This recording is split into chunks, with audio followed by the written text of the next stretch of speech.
We have, we're going live. We're live. We have Gary Duckett, Brittany, Max, Brian, Doug Delastrito, Chris Petras. Kyle online or no? I'm here. Kyle's here. Over there. Okay, sorry. All right, then let's call it meeting to order. Minutes to approve from December.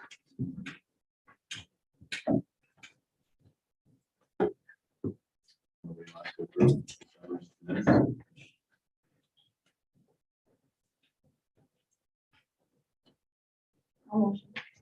Second. Any discussion? All in favor? Aye. No appointments, so Jean has no updates, so I'm assuming she's probably not. So I guess where would you go? Waits med. My first meeting, I'm not sure, just introduce Yeah, myself, just- I'm Kyle Patterson, Greg Wits and Makers. Do a lot of training, trying to get all my mandatory things. I did get it done before the end of December. Now I'm just doing my annual report to the state and doing the things we have to do for that are due in January. Just say you don't have any resolutions or anything, Dave? No, No? Okay. Does anybody have any questions for him on his report here? I have one.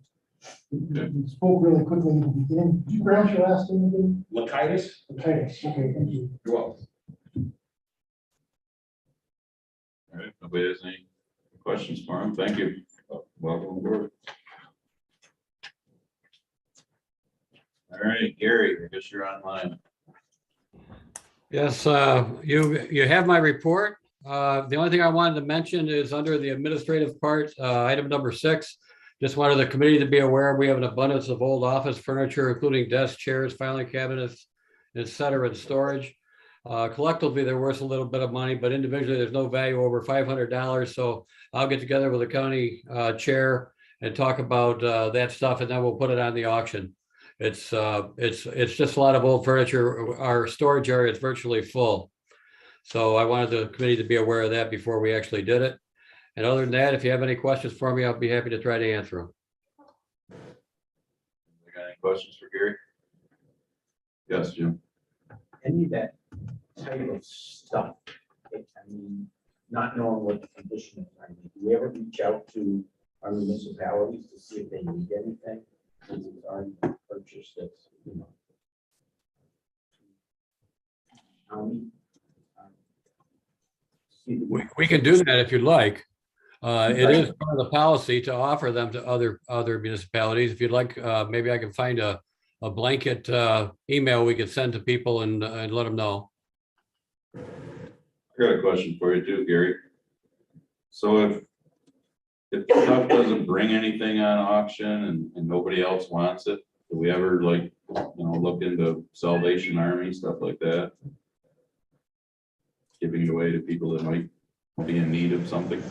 Yeah, I'll be honest, you'd be surprised. People, very rarely do we have anything that doesn't get bid on and generate some revenue. And the other thing, a lot of like the file cabinets, for example, there were something in metal scrap, if nothing else. But we could, I'm not sure if the policy talks about not-for-profits or not. It does talk about offering it to other municipalities. I'll review the policy again and see if it mentions not-for-profits.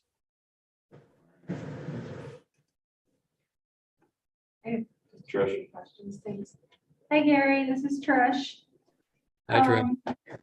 Just a couple questions. You mentioned at the time of your report that the analysis on the county office building hadn't started, and I was wondering if that had started yet, or if there was a time frame for that.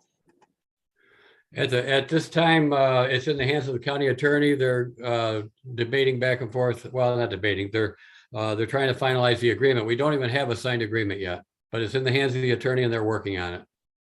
Okay, great.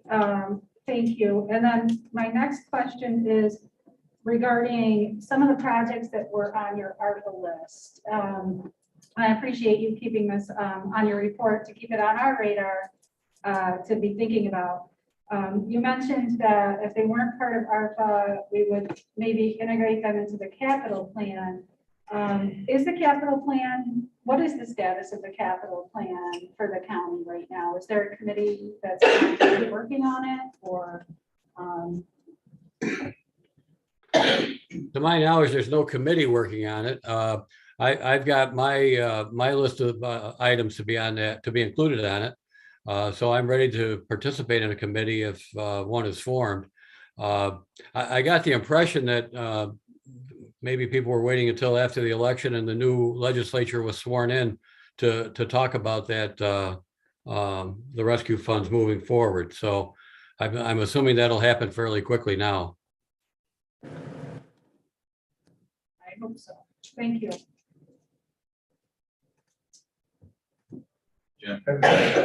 Jim Basile, Gary. I assume we already have, maybe I shouldn't assume, I'm asking, do we have an inventory of our buildings and our properties? Yeah, I mean, I have a list of all the buildings that we currently maintain and occupy, yes. And I'm asking maybe for the entire, you keep track of that for the entire county? Well, only the ones that are owned by Cayuga County, and not the ones that we've acquired through taxes and so on. Buildings and grounds have never been involved in them unless there's some issue with mowing a lawn or something like that. And we used to have that done by the inmate work crew, but we have done, well, basically one lawn last year we had to maintain. Oh, Gary, I'm talking strictly the buildings that are owned by the county that we would either use or have space in, or as part of this whole capital project. And I would think we would start off, whether it's part when we do this or where we're going to work with, we have that. We must have a list somewhere. Yeah, again, I have a list of all the buildings that we currently occupy and maintain. We have that, of course. I'm just saying the ones that we got from taxes and so on. Are you talking about? Strictly the buildings that I'm asking about for the county. If you could provide me that list, I'd appreciate it. Okay, I'll be happy to. Maybe Gary, you could just provide the new people with a list of everything the county owns as far as property. How about you capture that too? Yeah, or give it to everybody. I'll send it to all the legislators. Own quite a bit of woods and stuff like Yeah, that the too. land too. Yeah, the land. I mean, basically everything the county owns, land, buildings. All right, yeah, I can get that for you without a problem. I can go through real property and get as far as the property that we don't currently, the property that we've acquired through taxes and so on. But we've got a complete list of properties. Okay, thank you. Jody, if somebody raises their hand, can you tell me? Because I don't have a computer. Yes.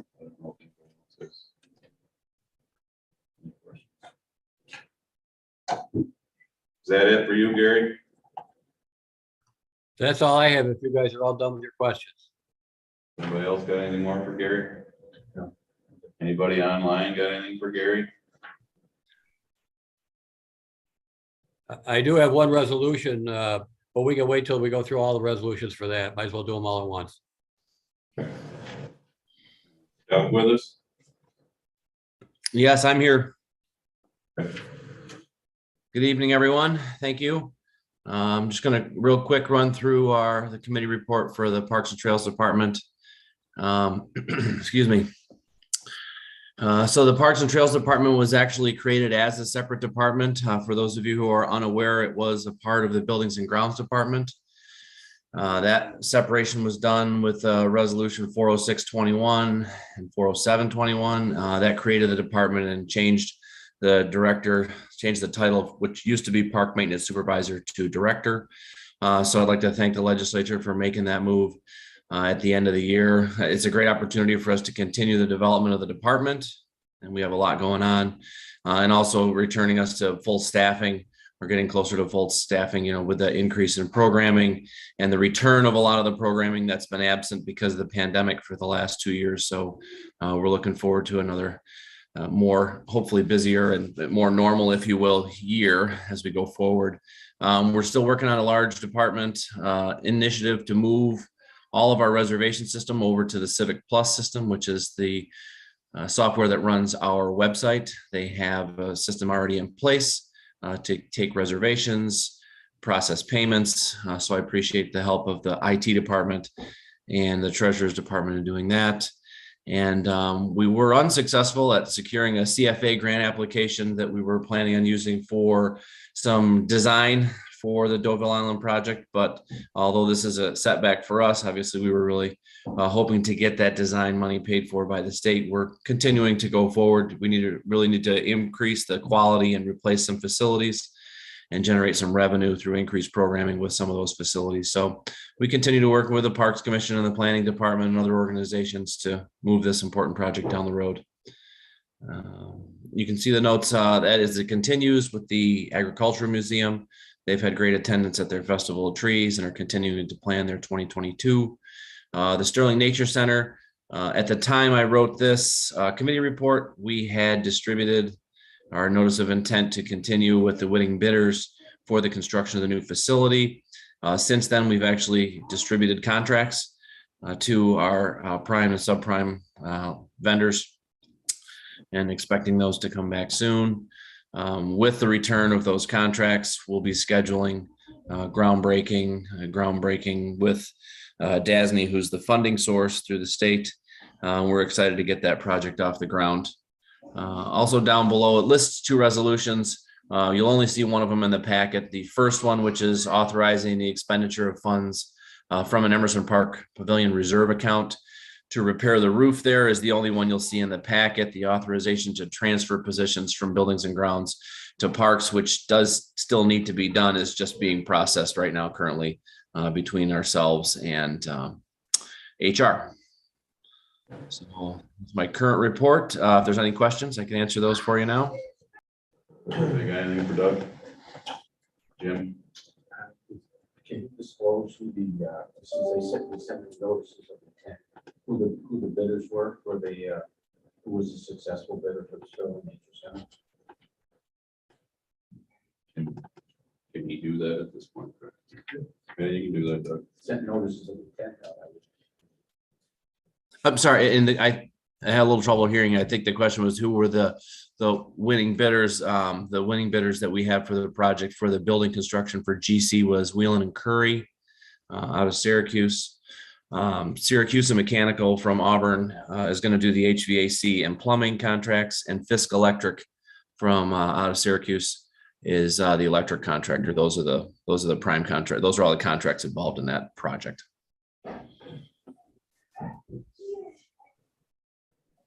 Thank you. Anybody else? Anybody online? Anything for Doug? So Doug, I got one for you. So on C, what is the next step, I guess, or what are the next thoughts now that the grant didn't come through? Sure. It would have been beneficial to have the planning grants, obviously, because it would take some costs off of the entire project. In other words, if we had design done, a more extensive design, it just wouldn't go along with the funding of the actual construction. We're just continuing to work with contacts and its foundations at several foundations and also with some other sponsors as we've talked, and we've put them on hold pending trying to get the design paid for without that, just to get more of the sponsor dollars and partnership dollars as direct above the ground, if you will, construction. So not having to do that basically just redistributes that construction design money across all of the different projects. But we're continuing to develop a 2-phase, if not 3-phase construction project with those in the manner we have been going about all along. One more for you. This might be for you and Brian, kind of. I know it says nothing new to report on the trail, but what is the guesstimation for the last bridge? Yeah, sorry. There could be an update, I guess, in that trail update.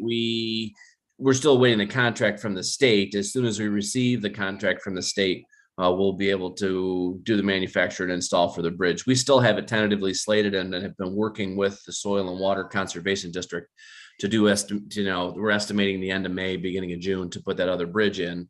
We're prepared, budgeted, and ready to do that. We're just waiting on the state contract. We have been told we have everything in to the state for the contract. So we're literally just waiting for it to show up in the grants gateway, although we haven't been given a time frame for that. Okay. You got anything else for us, Doug? No, I believe that's it. Thank you. I saw Brian's hand up, I don't know. Is it? Brian, do you have something? Yeah, I was just asking, how much was the original grant? The CFA application? Yeah, We applied for the maximum that's available with the CFA, which I believe is $750,000. okay, thank you. Yep. Thank you. Anything else, Brian? Just butt in because I don't have the computer in front of me, so I can't see your hand. Anybody else for Doug? All right, thanks, Doug. Highway. I don't have to add my report. Any questions? Brian? I guess. Sure.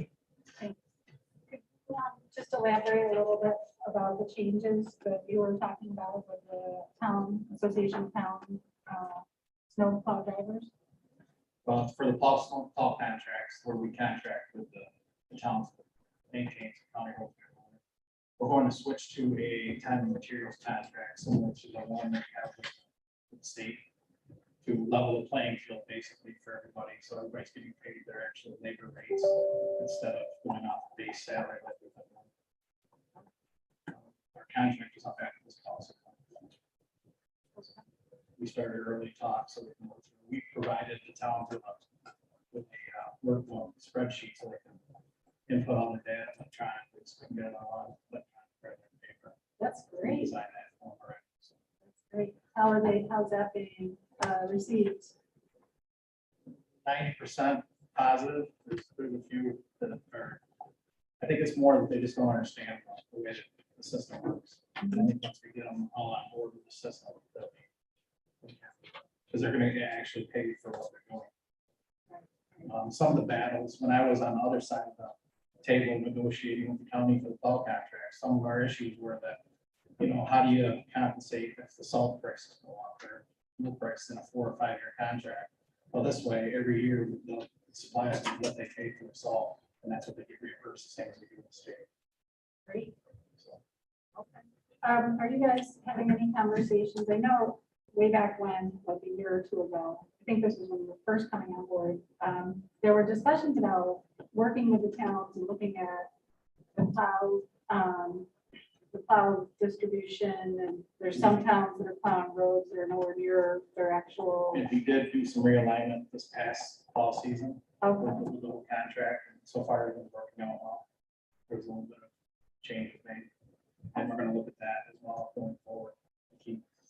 Keep doing that, just to find more efficiencies. Great. Thanks, Brian. Anybody else for Brian?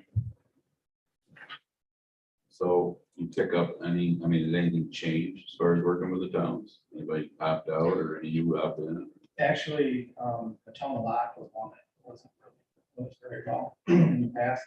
Like apparently before I was here, and now they've got on board and work for us through paving season and stuff. So we picked up one more. Summerhill, we picked up Summerhill. They're actually doing some plowing for us, which is kind of out of the way for us to do plowing down Summerhill. So we gained some efficiency there as well. So I'm assuming when it comes roadside mowing time, that's gonna be a big discussion too, with fuel prices the way they are. I'm sure we're gonna have to look at that contract and increase it as well. Or find a different system to fund that as well. We gained a lot of towns last year on mowing. So Well, everything should basically be time and materials, whether it's winter or summer. Everybody comes out even. Exactly. But you pay for what you get. Exactly. Anybody got anything else for Brian? You got anything else for us? No. Well, actually, I would like to piggyback off Trish's comment earlier about the ARPA funds. Hopefully we can get that going because of the stuff that we submitted, the fuel system upgrades. We're really into that. And, the salt shed that we have. Love it here. It's got holes all the way around it.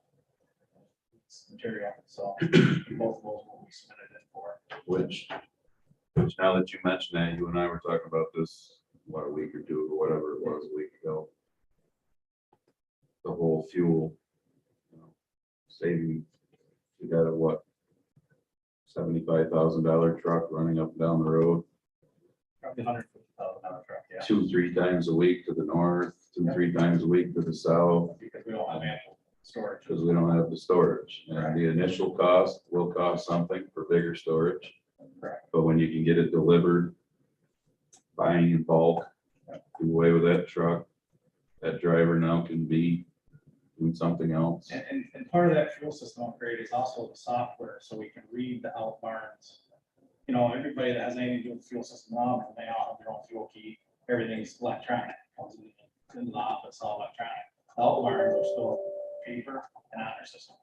So we can find some savings there too, I'm sure. Yeah. When it comes to the other towns and stuff, I purchase fuel off. Which I know Don Carr was originally kind of looking into that a year or so ago. I don't know if it ever went anywhere. So We got the system all designed out by our supplier and ready to go. We just need the funding to do it. All right, seems you want to do your resolution now?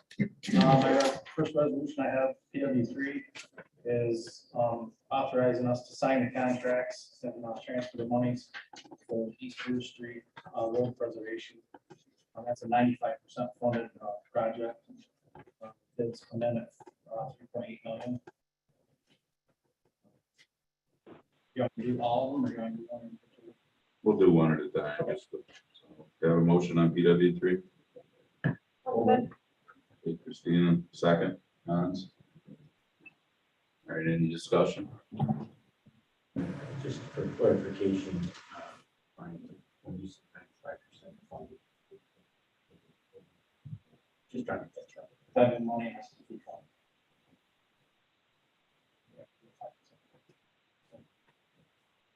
This project's coming out since 2015.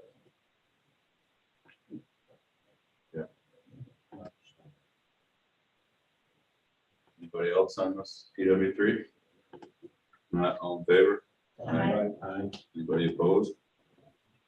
All right, PW4. PW4 is just fulfilling some vacancies that we had. 2 of them are from retirements and 2 of them were retirements in last year's project. Funded this year's project. Have a motion on PW4. Hans, second. Bob, any discussion? Jim, Sorry, Francis. I'm just trying to get it. So when somebody, and this is really not just directed at Brian, but in general, so if budgeted time, if someone quits or retires, and why do they come back to us? So that if our human resources department and our super department heads keep track of their budgets and stuff, I'm just trying to figure out this. My credit card to advance. that's a great question, I've always had that same question. Yeah. It just seems like. As a department, I have the same question because it puts us, sometimes depending on when It somebody could take retires. months to get something. gives us something to do. Right, so it could be 2 months before the full position. Chris, you know, is there something set up in our process that Well, forces us to do that, or is it? one of the things I think the board tends to do is to evaluate the structure of the department to see whether or not positions are still needed. I've got several vacancies in my office, And I think that the board would want to have some say over how many attorneys are put on. So It's a critical analysis of the expenditures. and I won't belabor this on Brian's issue, move forward with that, but I guess I want to understand if we set a budget and so many people allowed in the department, let's say it's 10, and they have 10. And they told us they needed 10 at the beginning of the year. They would know better or not if someone retired or quit, if they could do without that person, or if they needed to fill that slot, and they come back to us to say, I had somebody retire, or I had somebody that fired, or I had somebody that quit. And I need that person back, and it goes, Stop applying common sense. you know, versus, I would assume someone wouldn't come to us at the beginning of the year during budget time and say, I need 10 people. And that's when we evaluate. That's how it's always done. I get it both ways. It's just sometimes it takes, like Jim said, forever Yeah. to fill positions. It That's does. the part that sucks. I just wonder if there's a way that can be streamlined. That's for government ops to take a look at it. What is appropriate at. I've always wanted that myself. Because after, if we do this resolution here, then it has to go to the full wedge, right? To be voted on again, so we vote on it, we take it to them, they vote. And it'll go through ways. It's gotta go through ways too. They gotta go, okay. After we've already approved it in the budget. After a public hearing. So I've been here since November. Last year, November 2020, and I've had a resolution. So, Speaking a of lot of which, extra work on the department head. You know, do we really like to get into the weeds that much on something like that versus having a capital plan of what we're gonna do with our buildings, which is a big issue that. And I'm sorry, to take your time, Brian. I'm learning, maybe I'll ask questions. So, all right, that's something I'd like to know about. I don't know who, what is, that would be a government ops question? I would think it would be government ops committee. Look, who's chair of government ops? teachers. Chris would put it on the agenda. Chris is on the chair. I am. I'm trying to, so you're looking for data on what? Chris, I'm just trying to figure out the process. I've only been to meetings in October, November, and December. And it seems like each department comes, not each department, but every month departments come where they need to fill slots because of retirements. They had to fire somebody left for another job, something, and the process seems quite cumbersome. When we're going through the budget, the department determines, I mean, if they have 10 positions and one becomes vacated, that they have to come back to us to fill that position. Especially if it's, you know, a position maybe to take it a step further, one that is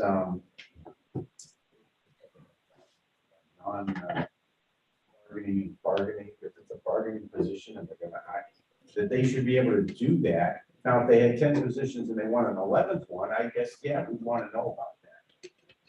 But if it's 10 or less, why would we really take up our time on that topic when we have more, I think we have bigger issues to deal with than whether. I think government ops kind of addressed that last year a little bit. They had policy, and I have to go back and look, where the authorization to fill resolution we expired after a certain amount of time. So we had an instance where the department head brings on an employee, let's say they're during their probation period, person is terminated, if, you know, they're not the right fit for the job. Right. As long as it's that resolution hadn't expired yet, the department had to then go ahead and fill it again. But at the time, the legislature felt that expiration period, they felt after that, they should be relooking at. So that was just a thought from last year. Yeah, when I was sheriff, I was always told it's the fiscal oversight of a new position or a filled position. That's the reason I was given for 12 years, that the committees wanted the fiscal oversight of every item, even if it's in the budget. That's what I was told. I think too, I agree, because that's exactly, I think too, we never really had a comp plan. So we didn't know what we were exactly paying these people and what grade they were in. So I think that that's why. But I agree that we shouldn't be that deep in micromanaging. If Alan has, you've been through it.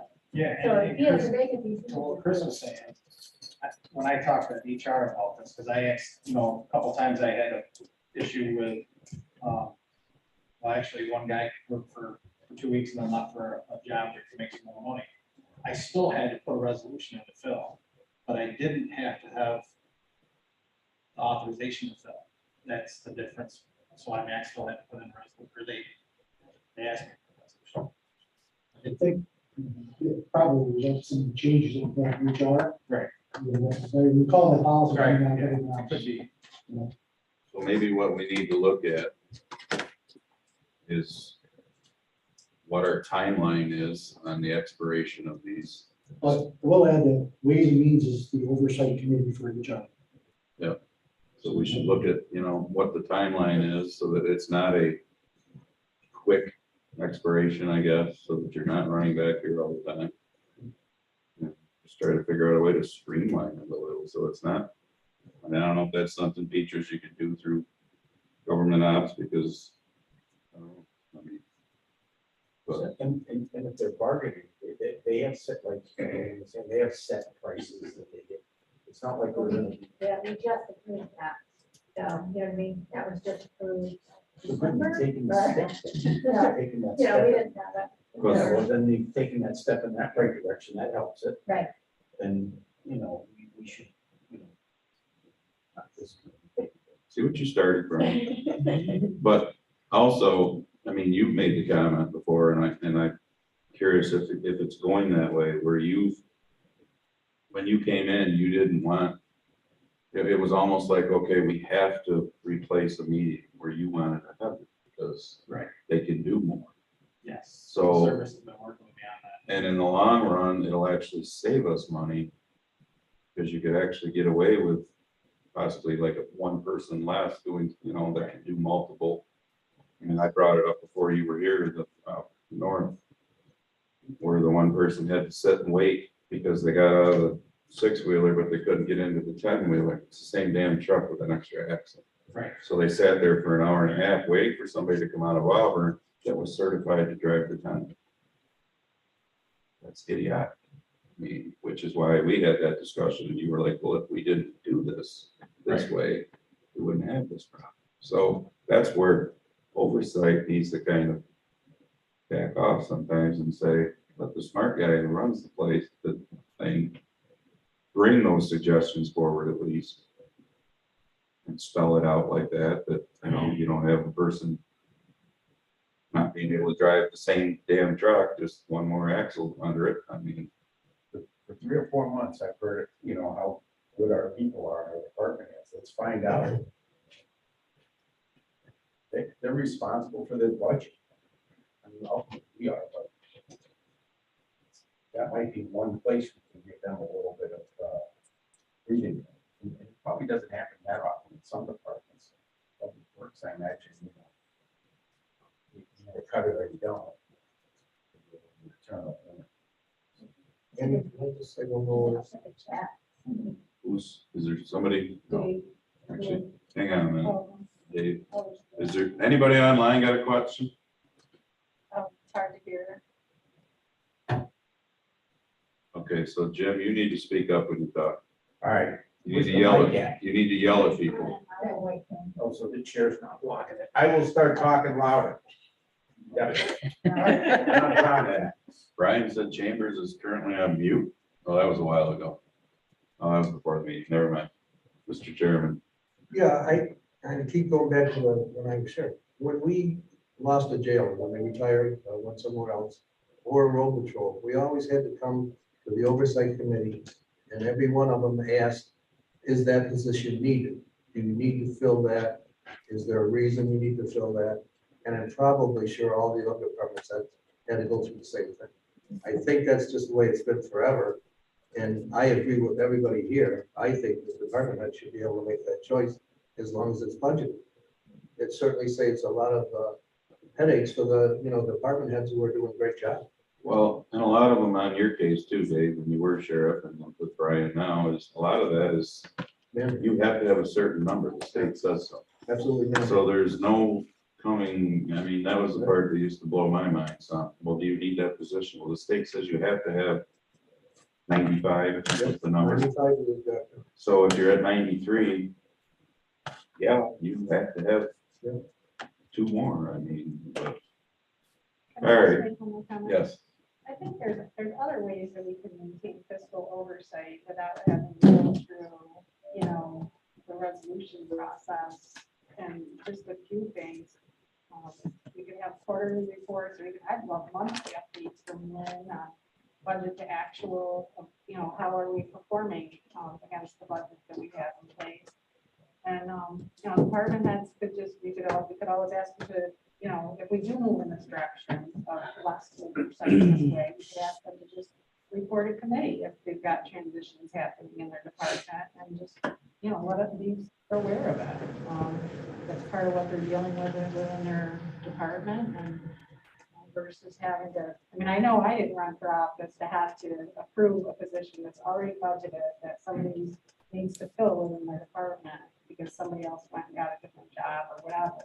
Like Jim said, there's a lot of other things that we could be spending their time on.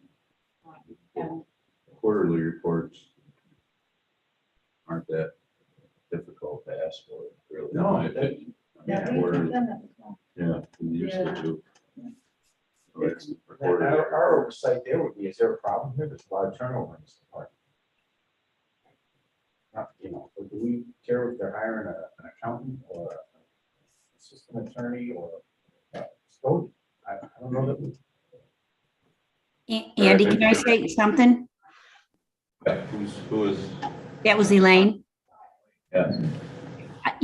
I worked there a really long time, and I do recall there were times where the legislature had opted to, not require the departments to bring resolutions and do all the administrative work around filling budgeted vacancies. Obviously when the budget gets tight and you want to more critically look at, can we, should we, or can we afford to fill what we already have in our budget? That might be different, but I thought myself, it is a lot of administrative work for the departments. It's a lot of resolutions for the county attorney to go through. I think it deserves a conversation. I agree that, do we have an appetite for we can always change what we're doing, but, are we going to continue to require, because we sort of put them all together and say, well, they're in the budget and they're funded. So, that is a discussion. You're right. Government ops could look at it, but it was done in the past, and it is a lot of administrative work just to get a budgeted vacancy filled. Thank you. All right, Petrus, you can look at this. We beat this dead horse enough. Copy All that, right. pick up the football.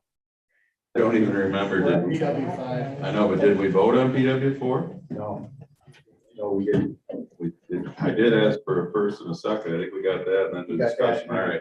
So PW4, all in favor? Aye. Anybody opposed? All right, carry. PW5. PW5 is our yearly purchase of our equipment. This is the equipment that you see on this one is the 310 rotor small plows, the road tractor, and the road tractor and boom. And the reason we're coming at it this quick in January is because to hold the prices.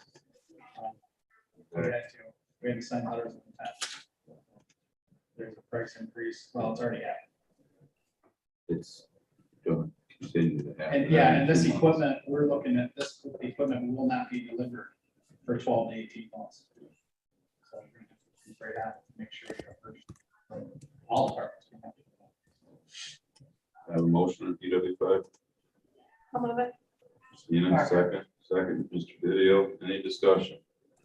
This is same thing, this is all budgeted, Yes. have to, and I'm glad you're actually buying tractor with the broom and not that bony, as I like to call it, that everybody hates, it doesn't work with the crap. You'll see it. Yeah, well, that's the sad part, though, we spent $70,000 on something that's Right.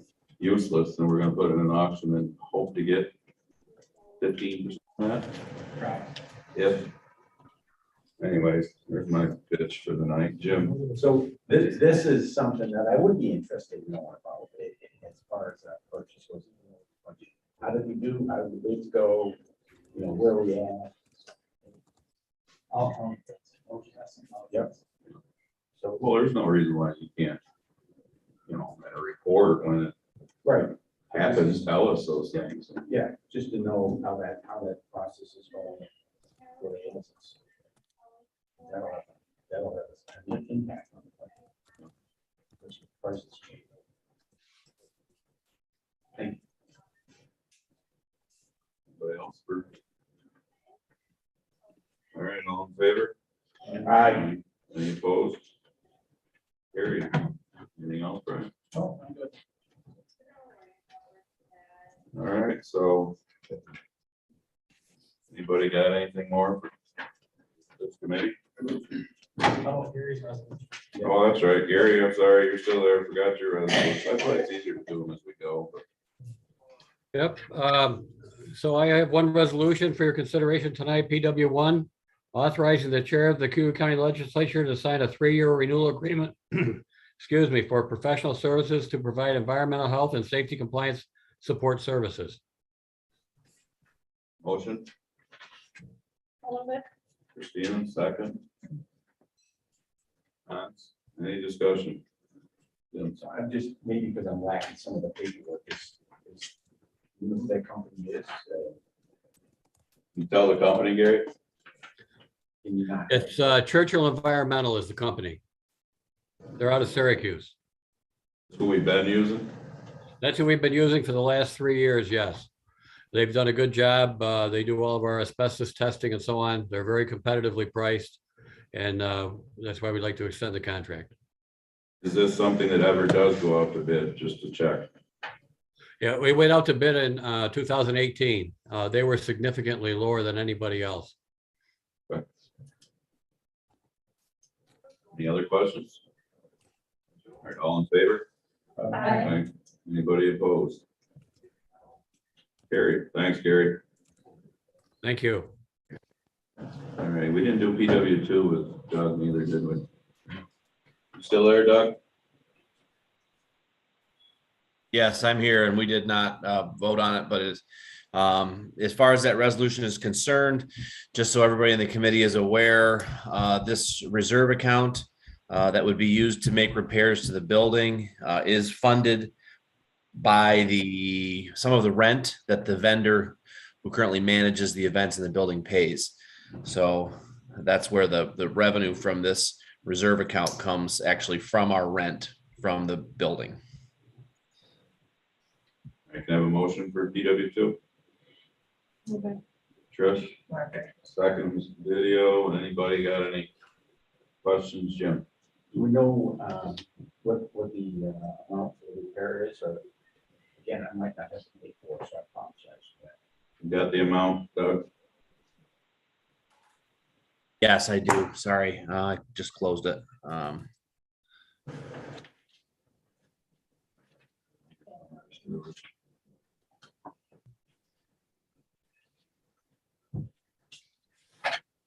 promise. It's got my computer. Oh, yeah, I think it's 12,908 is the winning bid amount, is what I have on this. Current. Yes, that's correct. And how much is in the reserve account? There's about $30,000 currently in the reserve.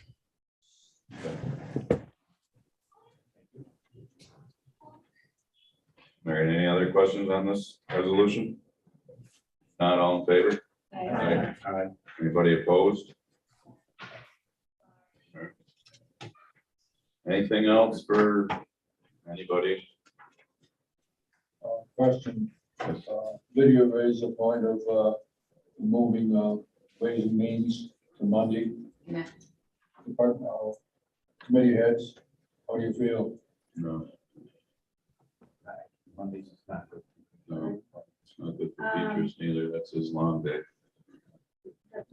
Thanks, Andy. Well, Monday sucks for me too, Chris, so that's why I figured I'd mention you also.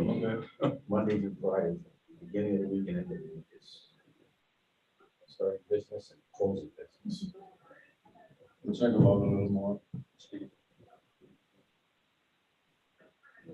That's something that I missed. Okay.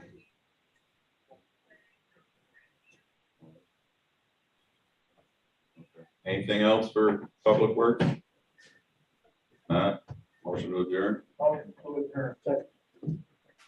Video, Mr. Shea, all in favor? Aye. We're done.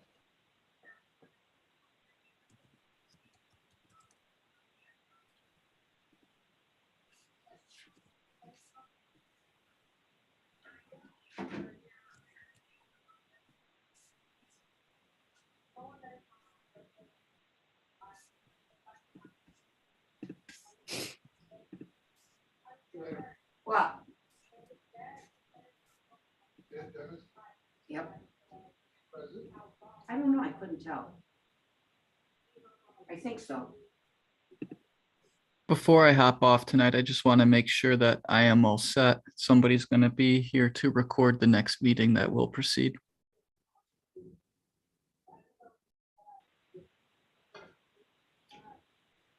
Max, I will be here, but I don't know anything about what's going on with planning.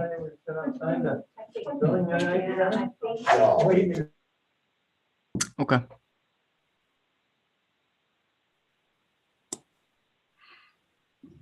I discussed with, this is Steve Lynch. I discussed with the chairman today that that Max would be doing planning committee and that we.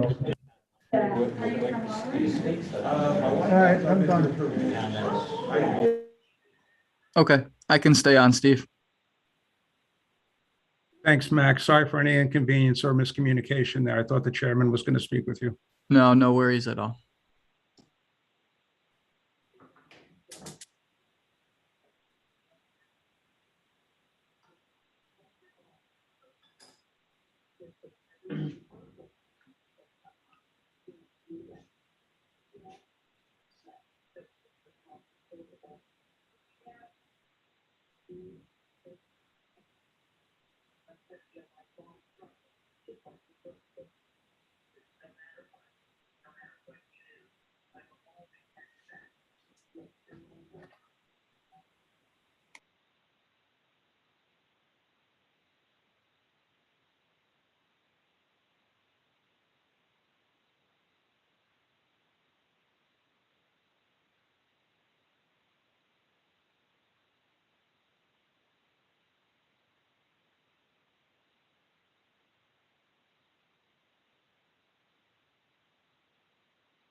Jody, I do have the next agenda prepped up when it's my turn to share the screen again, so we're all set.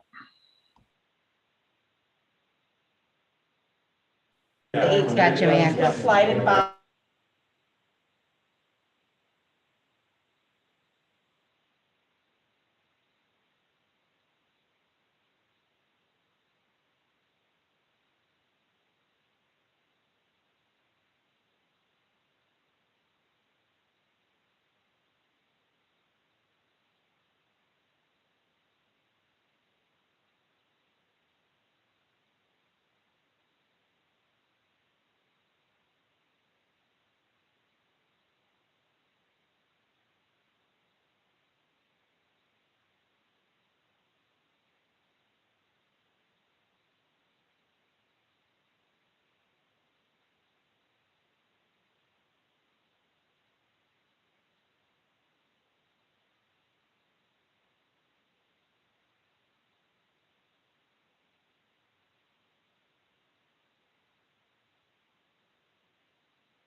Okay,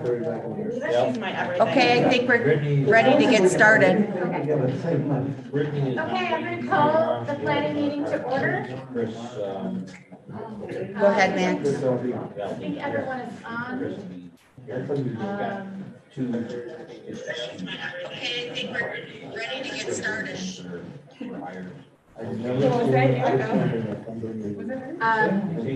just wanted to reiterate the members of this committee. We have Jim Basile, he's with us tonight in chambers, Christina Calarco. The vice chair for this committee is Brian Muldrow, who's joining us online this evening. Lydia Petty Ruffini is here in chambers. Mark Strong is here in chambers, and Robert J is here in chambers. So welcome to planning. Before I go to approve the minutes, we do have 5 brand new legislators on this committee. So I have asked, looking at Mark Strong, but I'm new. So I have asked the department heads to kind of go through some of the reports. What I have asked department heads is, I think it's valuable to talk more about the reports. We're all very busy, and sometimes you can study up on the agenda. Sometimes life gets in the way, and you come up and you're here, and we're glad you made it, but you may not know everything, or you may not have had time. So that's completely, that's life. So I've asked them to go over the reports and prepare for questions at each meeting. So you won't hear from this committee. You have my report. That's it. So I've asked them to give us some more details. I do believe also this committee is usually jam-packed with a lot of information, a lot of alphabet soup for all the programs and all the committees. So I just want everyone to, to feel like they have a good grasp of everything going on with planning. I know this is, a fun committee when I first started, but it was also complicated. So I think that it's good to do that. So we're going to start today. Can I get a motion to approve the minutes? Clarko, second by Marco, second. Mark Strong, thank you. Any discussion on the minutes? All in favor? Aye. Any opposed? That's carried, thank you. All right, we have a list of appointments. We have appointments to Cayuga County Soil and Water Conservation District Board of Directors, Ray Lockwood and Jim Young. We also have Cayuga County Planning Board. We have Bonnie Borowick, Lori DeWitt Quintilla, Don Gleason, Matthias Mullins, and Anston. Thank you for speaking. Thank you. Can I get a motion to approve the appointments? Move it, Clarko, second.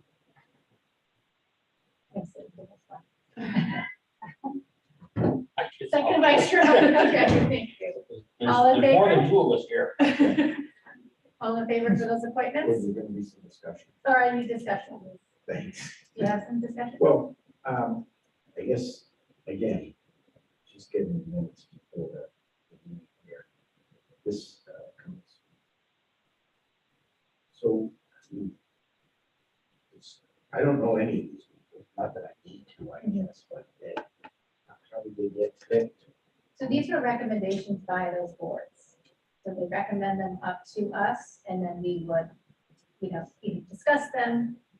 We would typically have the agenda a couple weeks ahead of time to go through it and to look at it.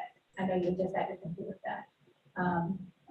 To see, I know that, for instance, Soil and Water, those are the appointments. I'm not exactly sure about the planning board, and we can ask Steve Lynch to weigh in on the members there. If they are new members, Mr. Lynch, or are they reappointments? These are mostly new members, and these are representatives that are recommended by those, the town boards or the village boards from which they are representing.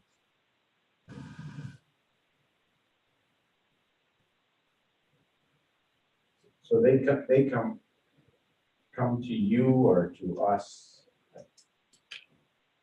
through, and how do we solicit these folks? Again, I want That's to okay. know the process. If you, I have a packet here, and I'll just show you. We have requests for appointment forms that they fill out and present to us, and it will be in the planning packet. So here's one, for instance, for the planning board, and then it will tell us new term, unexpired term, you know, then there's a little bit of background. Appointments recommended by Supervisor Ira for this particular person. So unless you have specific, as you go through the prepare, you have specific questions. So, and who, so we get these applications. They go to, so they, who's in charge of, that, Doug Kearse, so he reviewed them all? he would review, and in that case, those two gentlemen are reappointments. Yes, they are. So- Both. I attend the stormwater meeting. They work currently on the Right. board and then they are reappointed. Right, so those were his recommendations. Okay. And then I think Steve Lynch, you have some oversight with the county planning board, correct? We are staff to the county planning board. We don't really make a recommendation or weigh in on the representatives. The towns themselves select representatives, and they're typically somebody who's a planning board member or a zoning board member, et cetera.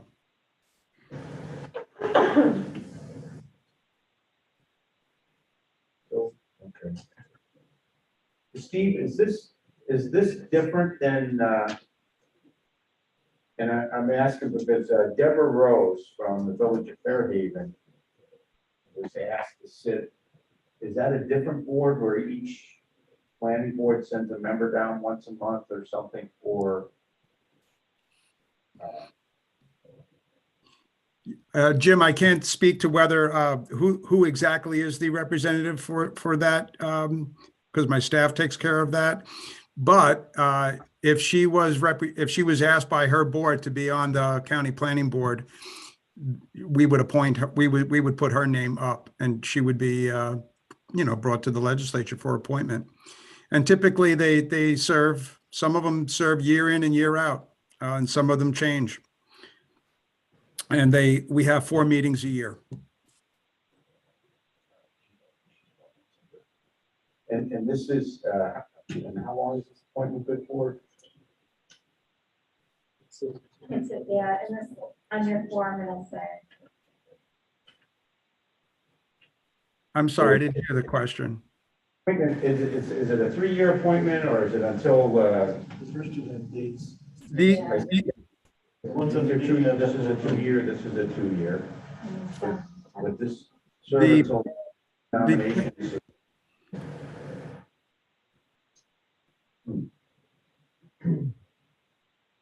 So that may be coterminous with the town, and I guess they're on the town board, correct, Steve? And then if they get replaced, then they may have to choose a different person from that town. Typically, once they are recommended by a town or a village to be on the planning board and they're approved by the legislature, they serve until they either no longer want to serve, or they leave, or the town decides to replace them with another representative. There is no set term. Well, and how many people are total on this board? Is it just the 5 that we're seeing in front of us, or is there additional? It's made up of an individual from every single municipality with the exception of the city of Auburn. So I believe there's 31, Jim. Okay. All right, thank you for answering those questions. You have a discussion on the appointments?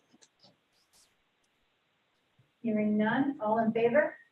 Aye. Any opposed? Those are carried, thank you.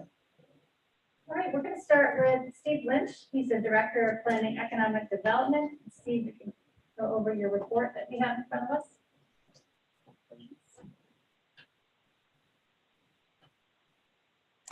Thank you, Aileen. Sorry, I had to unmute myself and move between screens here on the laptop. Welcome to everybody. I'm looking forward to everybody working with us this year, trying to move forward whatever you have on your agendas for the legislature.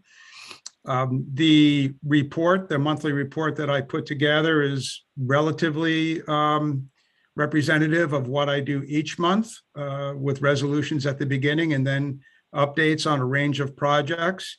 As I said in this month's report, I can give you a bulleted list and wait for your questions, or I can go into a little bit of detail on each one, whatever you like to see on a month-to-month basis. Think about it and let me know, and I'll prepare a report that meets what works for you.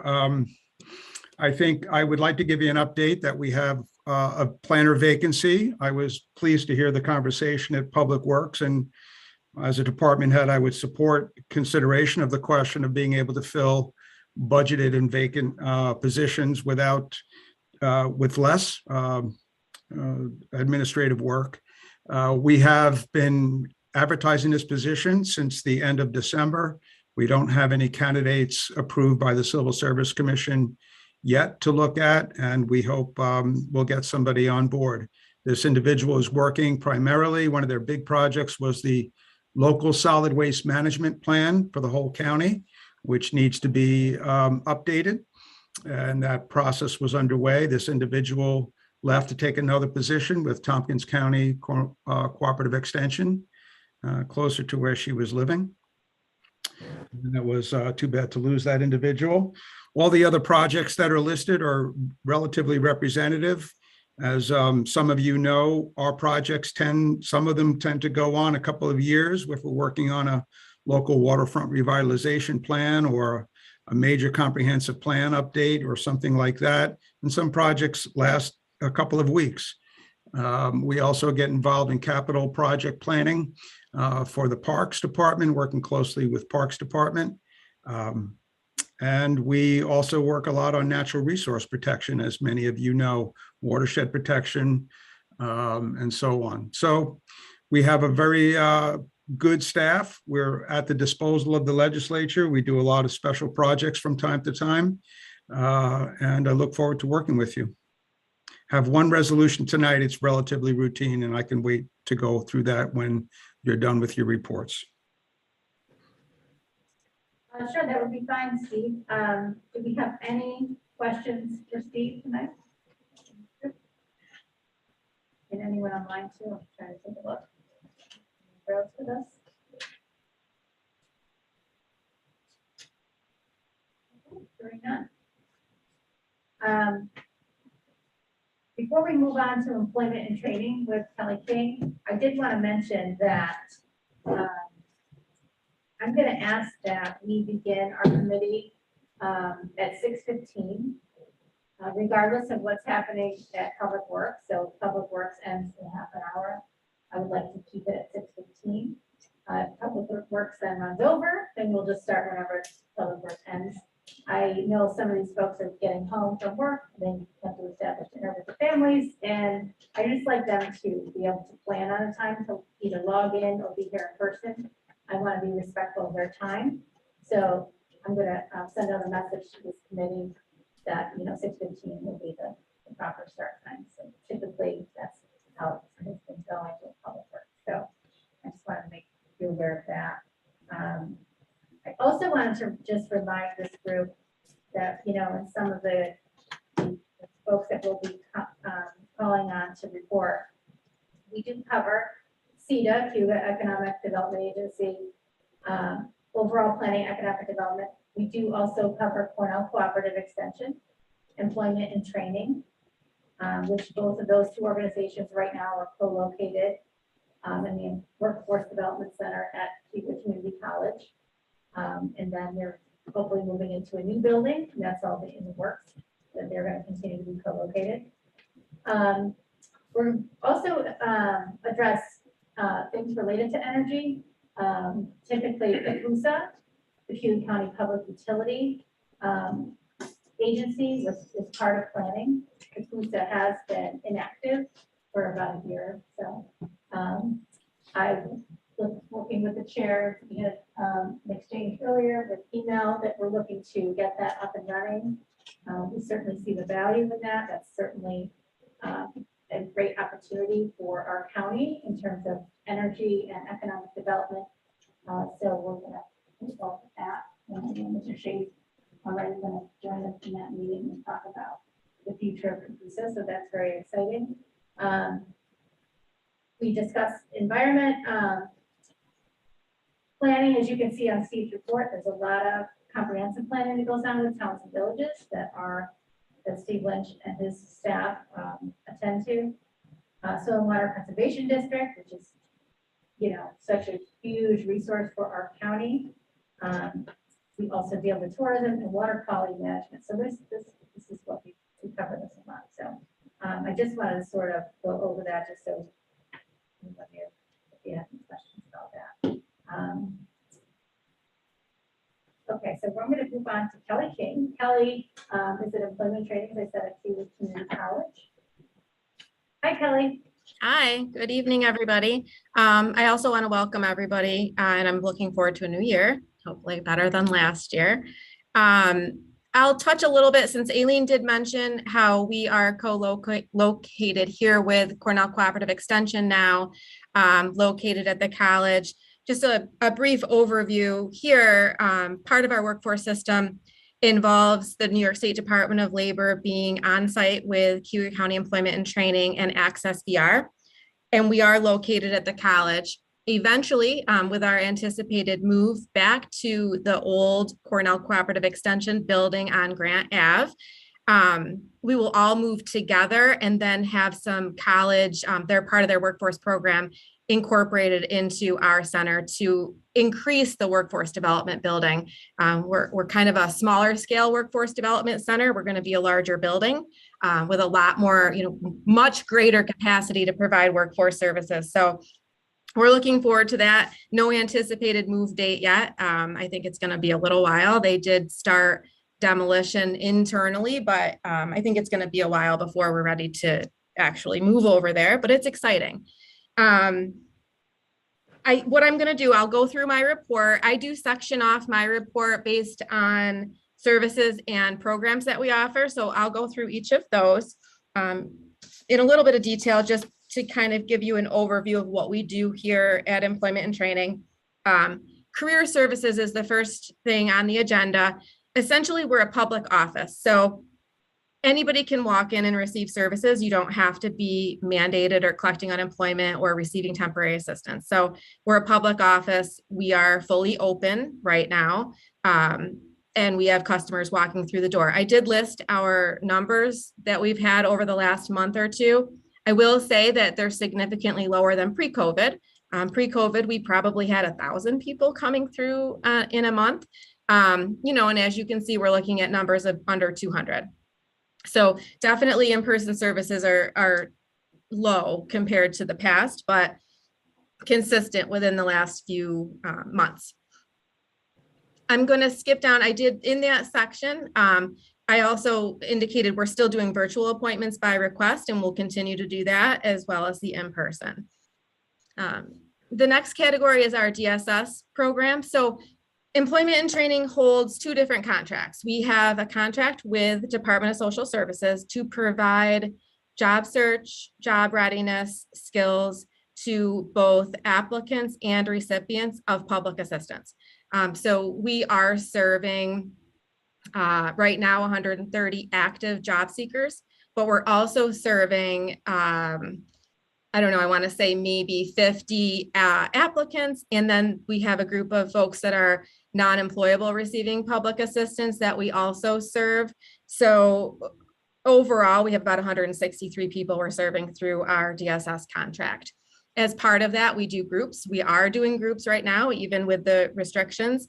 We're doing soft skills training, job readiness training. We have an in-house curriculum that we use. Very successful in terms of the goal is to help the job seeker get a job before they start receiving temporary assistance. So we actually serve them before they're collecting benefits, which helps them potentially not have to go on temporary assistance. And that's been very successful. We've held that contract for years. And it's a program here that works well with us, because leading into my next agenda item is our WIOA program. Many of our DSS folks are eligible for WIOA funding. So I'll backtrack and let you know what WIOA stands for. It stands for the Workforce Innovation and Opportunity Act. Essentially, that's federal money. We are 100% federally funded and reimbursed. So That is federal legislation that basically allows us to provide employment and training services to adults, dislocated workers, and youth. Whether it's through classroom training, on-the-job training, job readiness, career counseling, any of those things, that falls under our WIOA grant.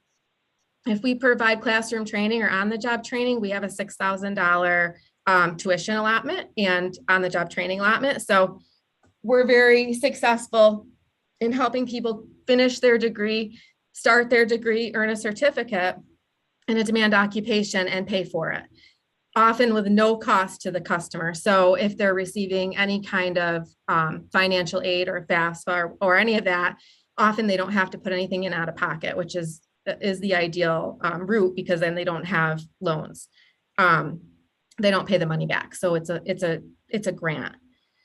On the job training is actually something that our 2022 goal is to increase. I'm a fan of on the job training because it's a win-win.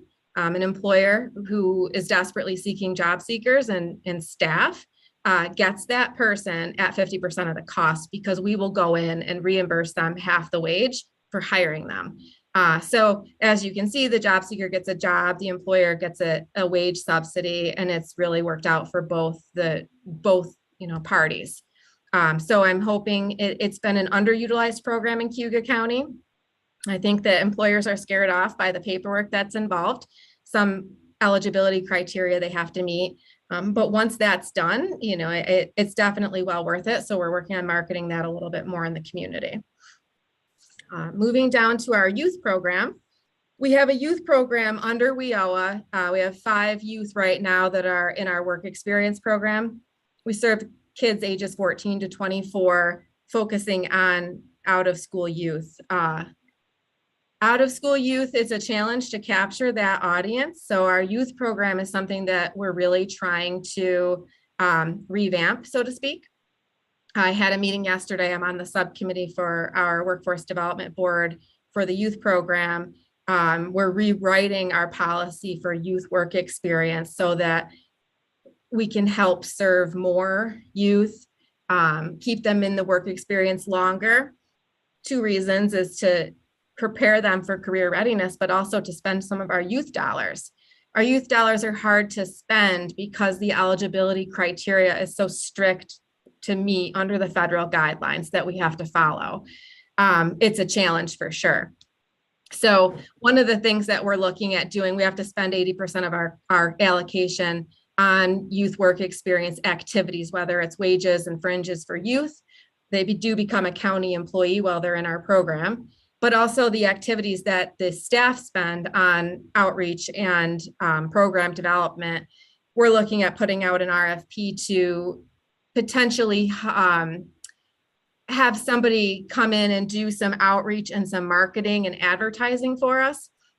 Takes a little bit of the burden off the staff to allow them to focus on the program delivery, and then we can in turn reach a population that's harder for us to capture. So that's something that's new in the pipeline and hopefully is voted on at our next workforce development board meeting in March. Moving down to business services, part of our role here at Employment and Training is to work closely with the New York State Department of Labor, which is our biggest partner. They have a business services division, and we act with them on a team to promote job leads and do matching for our customers, on-site recruitments, job fairs. We used to do a lot of job fairs in person. There's a couple of virtual job fairs coming up. We're working with Syracuse University. Their job fair, I'm just checking here, is going to be on the 13th of this month. We've been working with them, and also our Central Region virtual job fair that we've been doing, again, in partnership with the Department of Labor, is going to be on January 25th. And there's, I would say, 8 or 10 Cayuga County businesses. We do share that platform with Onondaga, Oswego, Cortland, and Cayuga. So we do share. So we typically only invite 20 employers for this area, I believe, and we probably have 10 plus coming.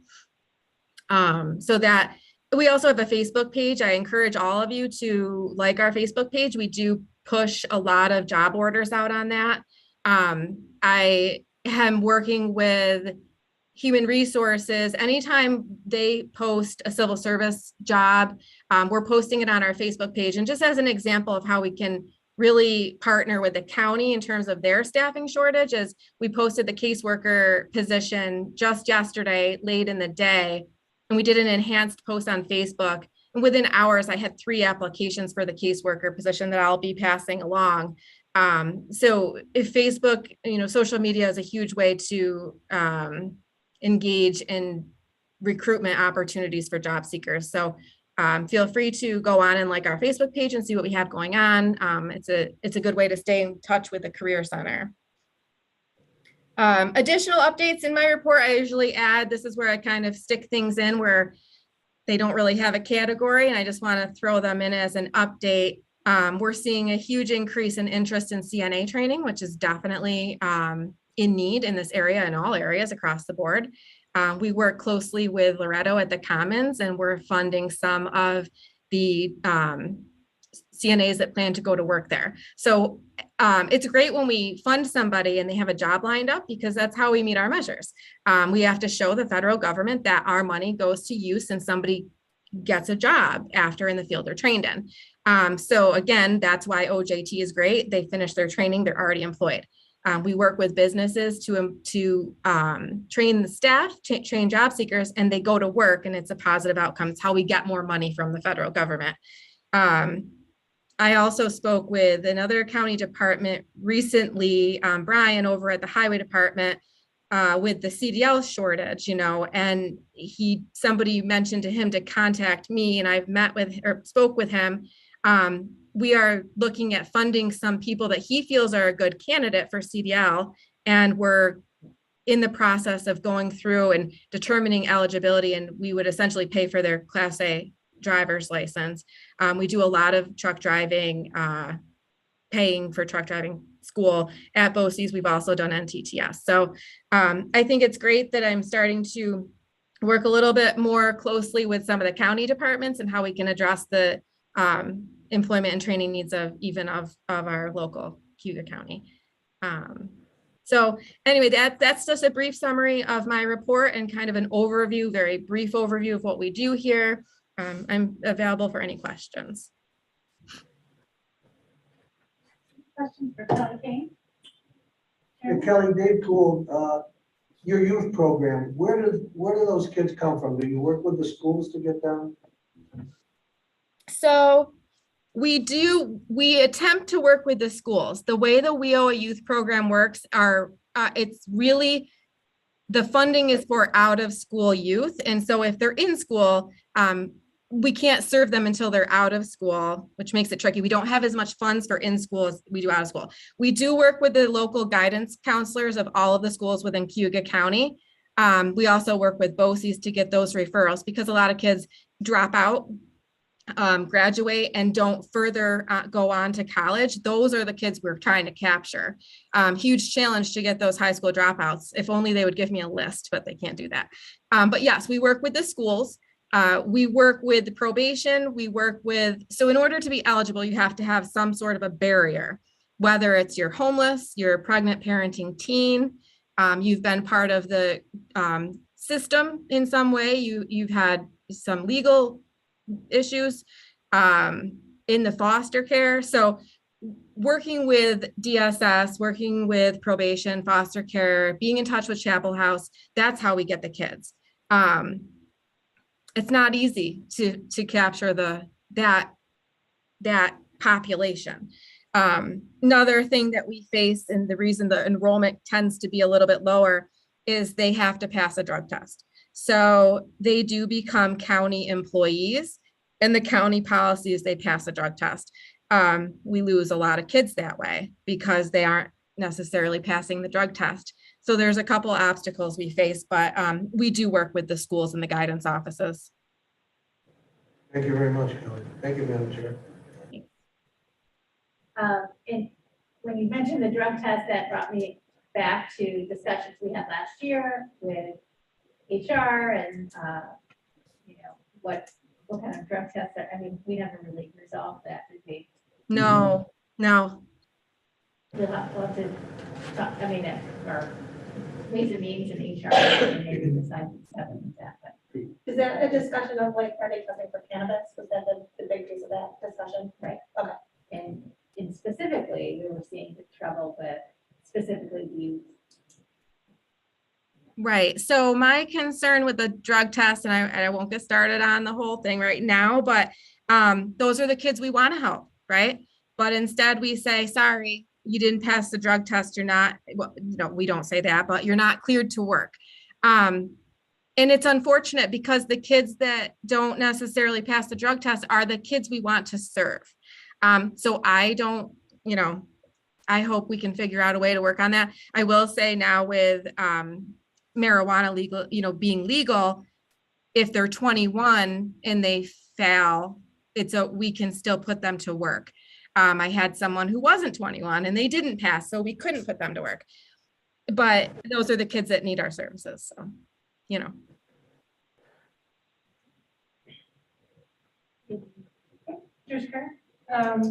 Hey Kelly, this is Trish. Hi, Trish. I just wanted to go back to the kids that we do serve versus those that we're not able to serve because we don't have a pool of funding available. And I would love to see some funding secured to be able to serve youth across the board that are interested in meaningful work experiences, that are still in high school before they drop out, to provide a work experience and connection to the real world that you know, they might not otherwise get. And I guess I'll just leave it there, but it's something for when we're looking at the Youth Bureau board and the opportunities there for expanded programming. I would love to see something created in this county for youth for meaningful work experience. Yeah, I agree. And the way the funding works is if we spend so much out of school youth, we're able to help some in school youth. So with developing our program, it might allow for more opportunity. The way I'm understanding it is the Workforce Development Board is, and it's not just us, I'm part of a youth team across the region. And this is a huge topic. In school youth, we have to capture them when they're young, before they get done with school, preventing even dropout rates and such. They're looking at doing a waiver or attempting to work on legislation to change our requirement. And I'm hopeful that that happens, but that topic is very much happening throughout the state, and hopefully we'll see some change. I do agree with you on that. Thank you. Any other questions for Kelly King? Jim Basile? Kelly, Jim Basile. Hi. Just curious on, you know, the north end of the county, we're somewhat isolated maybe from these programs. How do you reach the north end of the county, and the fact that our school district is actually in Wayne County? Right. So Jim Alberisi, he's the youth person. He's my staff person that does the youth program, cross-training some other staff to do it as well. He places kids in Fairhaven in work experience, and he visits the school. He does go to Red Creek. Red Creek must be Cayuga County. Is that correct? Red Creek is Wayne County. I'm sorry, I didn't mean to interrupt. But Red Creek is in Wayne County. The county go to Red Creek. Yeah. So if you're a Cayuga County resident, so he does work that end of the county. We have a summer youth program, and we place kids in this year with COVID. I'm not sure, but we do place kids in the village of Fairhaven, the state park. So he does work with kids up in that area and places them in work sites up there. We have kids in Moravia, we have kids in Aurora, Cato. He works closely with the Cato school. So he does, he does reach out to the kids in that area. I actually received a phone call from Fairhaven to looking for help with paying for CDL drivers in the village of Fairhaven. So as an aside, we do try to work both ends of the county and in between. I was gonna say, did you call? I did go. That was me, Kelly. He's the mayor And here. Oh, was that you? Oh my gosh, I'm so sorry. Okay. And I think you talked to Mary too. I hardly recognize myself. I'm very sorry. We have an employee, so under 21 that works for us, a new employee that was interested in getting a CDL, so we reached out to find out a little bit about the program. I can't hear you. I'm sorry.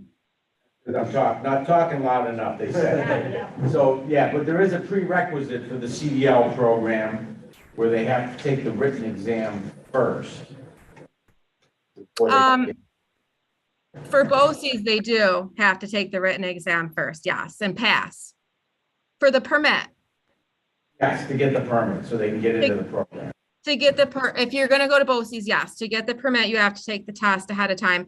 For NTTS, it's not that way. You get your permit while you're in training, unless that's changed.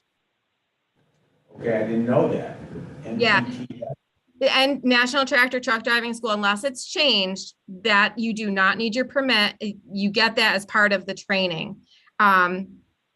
That's how it's always been, unless it's changed. Again, I can find that out easy, but BOCES, yes, you have to have it ahead of time.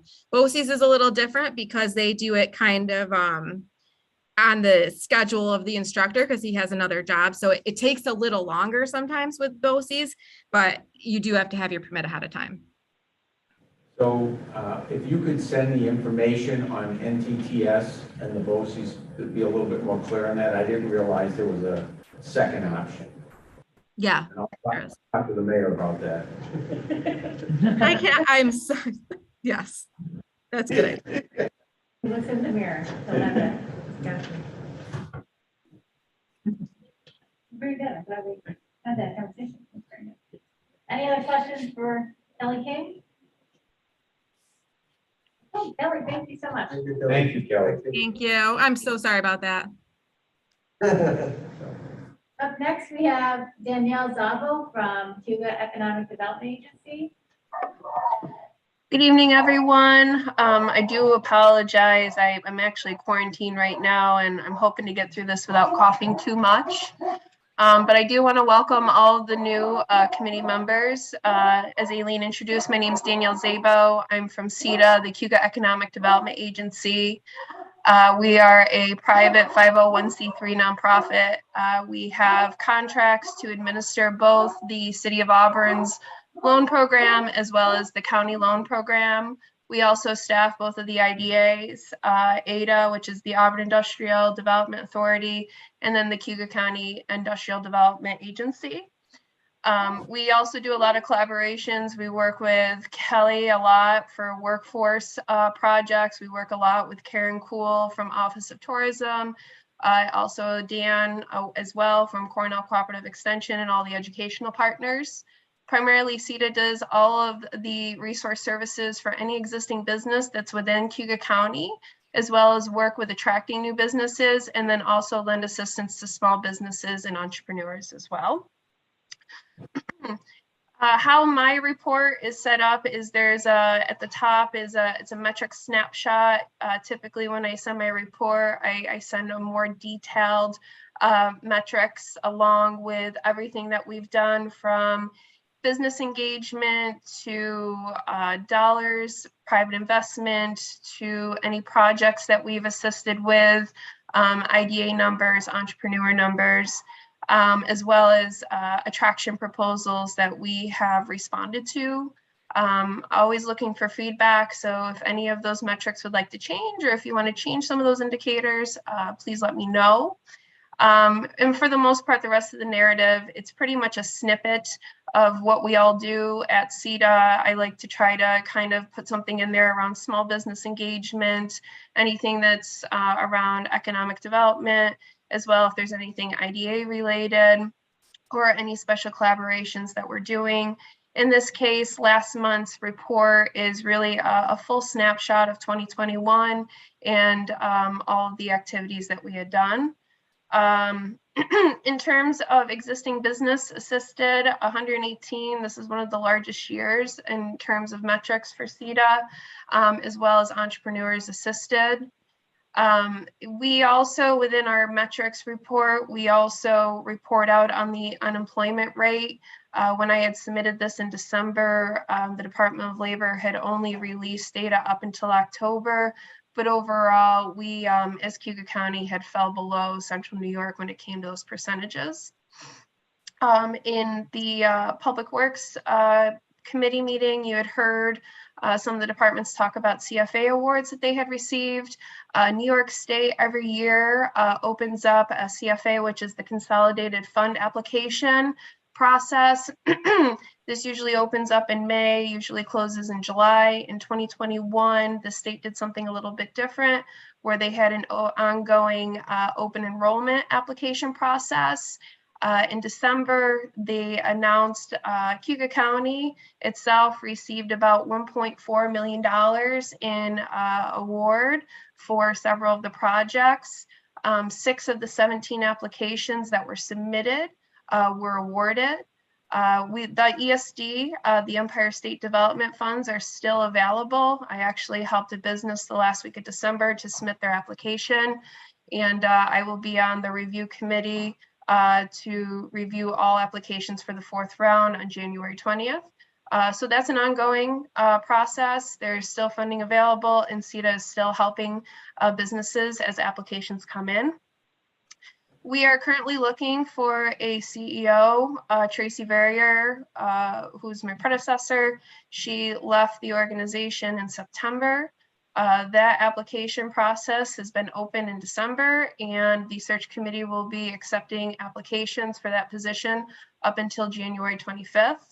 Also in the end of December, Meg Golub, who is our business specialist, she has also put her letter of resignation in, and she will be leaving the organization February 9th.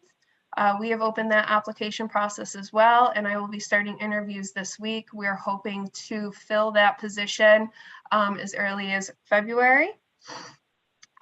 Miss Sims is Taylor Sims. She's our tech specialist. She also staffs the IDAs, and she does everything that's IDA involved. She attended the New York State Economic Development Council Fall IDA Academy. This happens annually, and really what this was is to kind of get us up to date on some of the new projects and tools that the IDA has that we can use. We are starting to see a lot of solar projects in Cayuga County.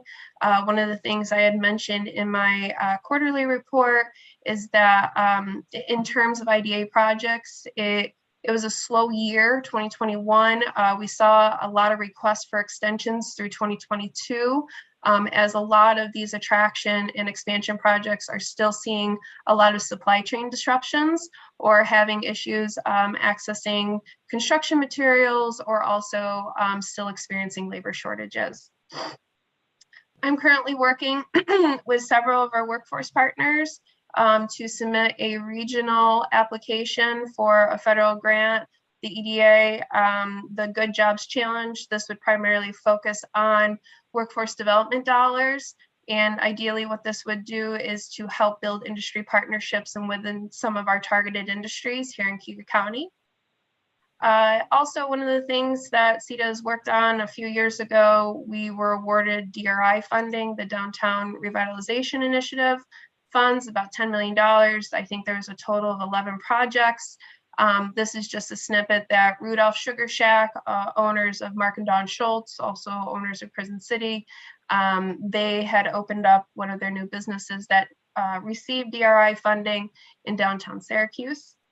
And then really the last 3 bullets are just kind of a snippet of some of the loans, projects, and open businesses that CEDA assisted with within 2021.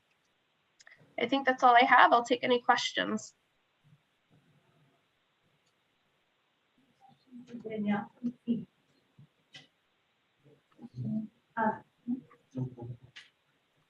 Trish Kerr? Hi, Danny. This is Trish. Hi, Trish. Just a question about development sites in the county and what the current capacity is within the industrial parks to accommodate new business development. I know that there's not, we're using up that land and need to be looking for other options in the future to attract new business.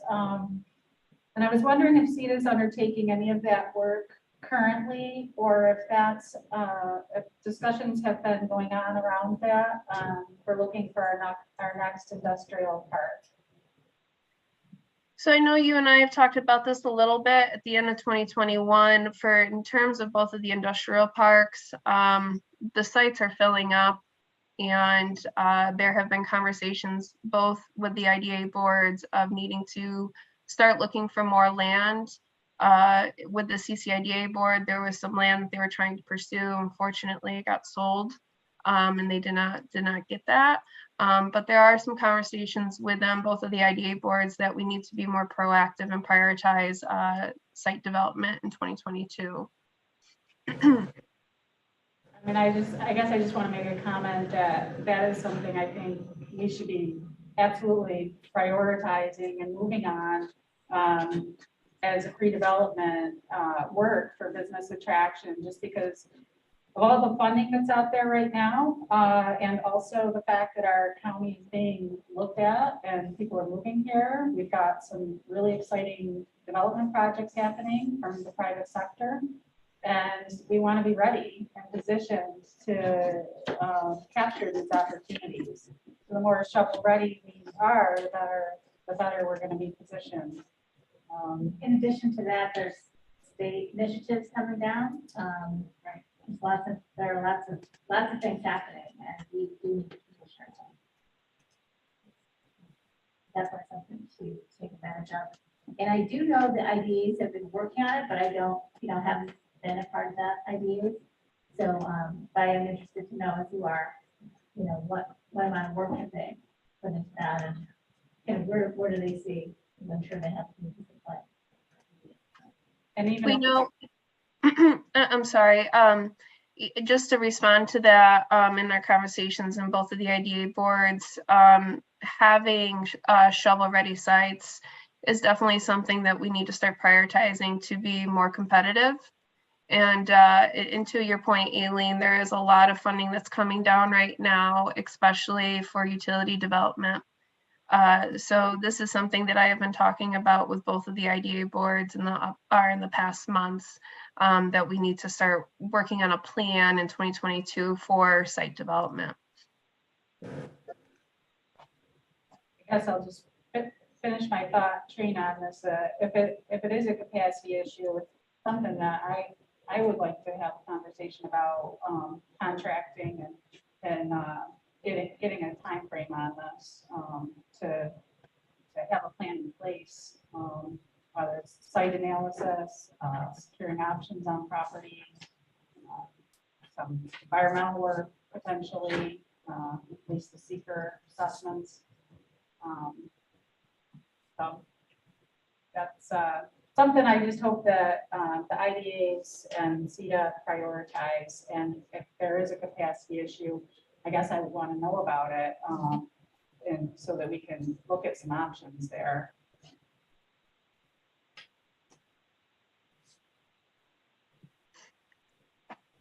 Any other comments or questions for Dan? Thank you. All right, thanks so much. Thank you.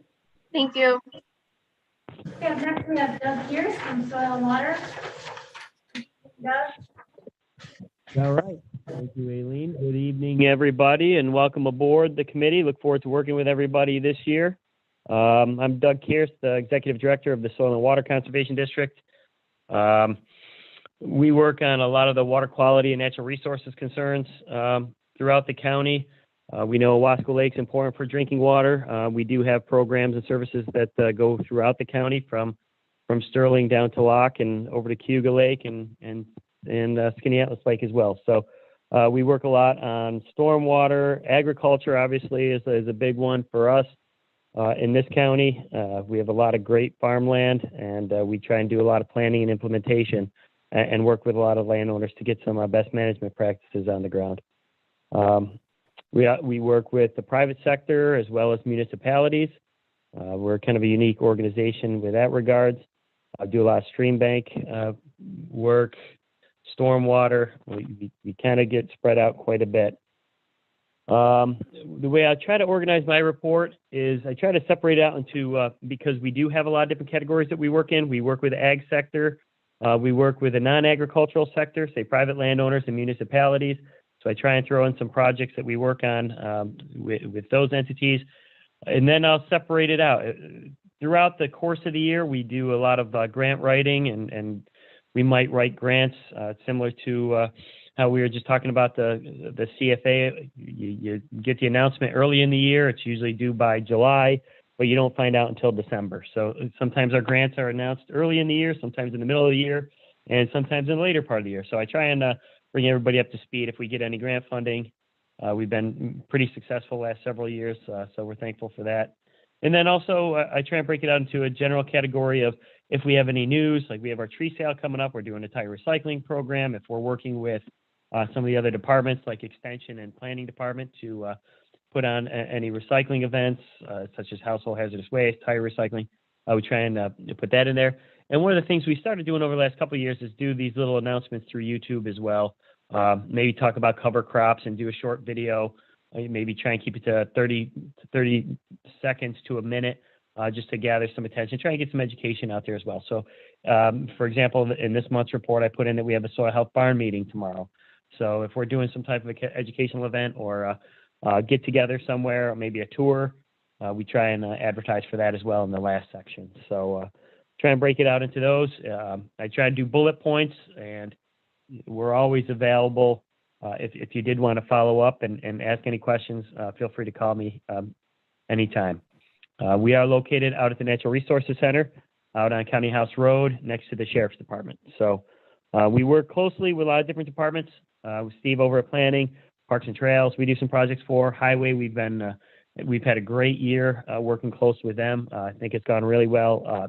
Cornell Cooperative Extension. So we get around quite a bit, try to work with everybody, fill in gaps where we can. Specifically with this month, right now is a good time of year for us to do planning.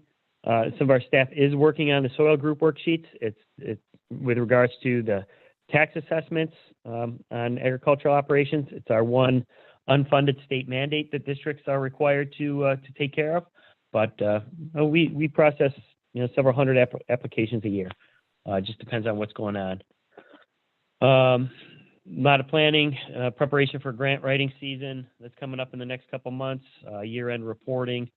And then on the non-agricultural side, we did just wrap up a pretty good road ditch stabilization project, working alongside Highway Department, trying to utilize some of our remaining grant funds when we partnered with the Owasco Lake Association on that.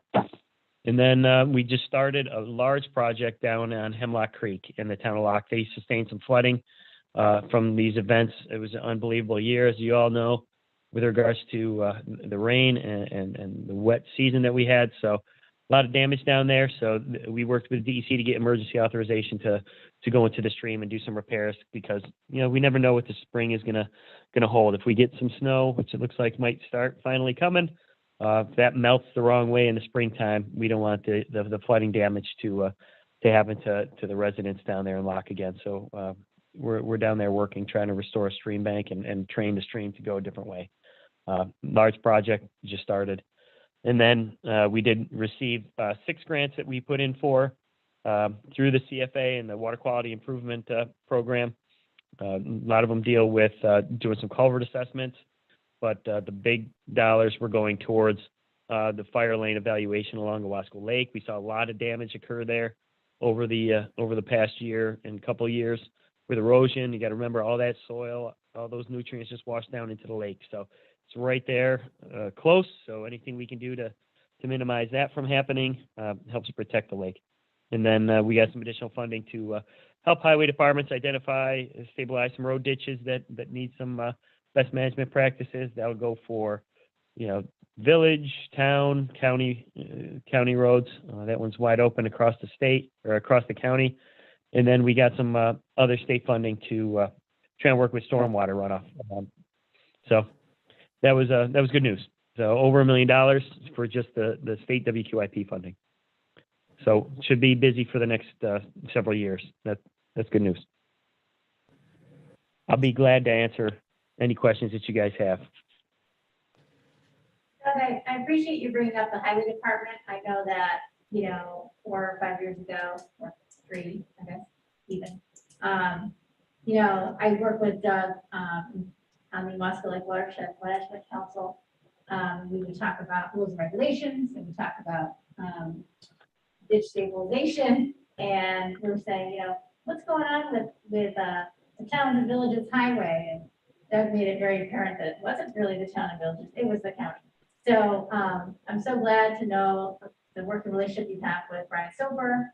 I think it's working out very well. So I thank you for facilitating that relationship and the public thanks. Yeah, no.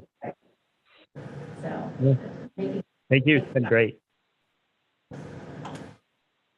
Okay, any other questions for Doug here? Hey Doug, Jim Basile. Hi, Jim. You mentioned stormwater runoff. You received a grant. Did you say you received a grant for funding for that? That we did to evaluate. We're going to try and install some stormwater best management practices. So if there's areas where there's some grass lined waterways that can go in, maybe some water and sediment control basins to try and trap some of that field runoff prior to it getting into the ditch, maybe do a little filtering that way. I was on a site just this afternoon, actually, in the town of Owasco, looking at a potential area that, maybe we can widen out an area, put a little basin in there, get it to settle out before continuing through the pipe / open ditch drainage system. So anything we can do to try to slow some of that water down, maybe treat and filter it by going through some grassy areas, maybe some basins to settle some of that out. So, yep. So how does a community reach out to you to get involved in something like that? They have stormwater runoff issues. Is it just an email? Yep. Just give us a call, drop us an email. We'll get it to the right staff to go out and check out what could possibly be done out there. If it's over our heads, so to speak, engineering wise, we can get engineers involved as well. There's usually engineering that will write into these grants. We'll get them to get a good plan together. These grants, they're all subtly different, but usually they're a 75-25. So 75% is state funding, 25 would be a local match, could be in-kind services. That's what works great. Oftentimes working with the highway department, if they haul stone, we have our own equipment, so we can go in there and implement the work as well, as since with some of the work we've done up at Fairhaven. So it can work out nice. You can get a lot of work done fairly inexpensively. So yeah, if you have projects in mind, if anybody has projects in mind, we can work. We've done some projects in the city of Auburn. We have some plan to work with Auburn. Had a meeting again today with folks with Doug Delastrito and Seth from the city to look up at Emerson Park. So yeah, if anybody has any ideas in your areas, by all means, reach out to me. Thank you. You're welcome. Anything else for Doug here? All right, thank you. Oh, go ahead. I just wonder if he could touch on the digester. I don't think he touched on that. Yes, Doug, did you hear, Trish Kerr was wondering about the digester, if you wanted to touch on that at all? All right, so the digester, it's a facility behind our office that was started probably 12 years ago, generates power that was supplied to the public safety building, the former nursing home now owned by the hospital, and our facilities. They've been doing a lot of renovations down there, so they've actually shut down they're going to be installing a new holding tank down there, a new processing, well, I don't want to call it processing building, but more or less a series of ramps to be able to offload trucks. Right now, they're taking organic food waste into the facility and we'll be turning that into electricity through a generator to supply the building. So right now they're going through some remodeling down there. Should probably go through the summer by the time you get, they get the finalized plans, the designs, and then start construction. Basically, it was, what were they producing? 633 kW. They've doubled the size of that. So right now it's about 1.2 megawatts that they'll be able to produce once the facility gets back up and running again. We'll use whatever power we can, and then any excess power that they produce will go out onto the grid.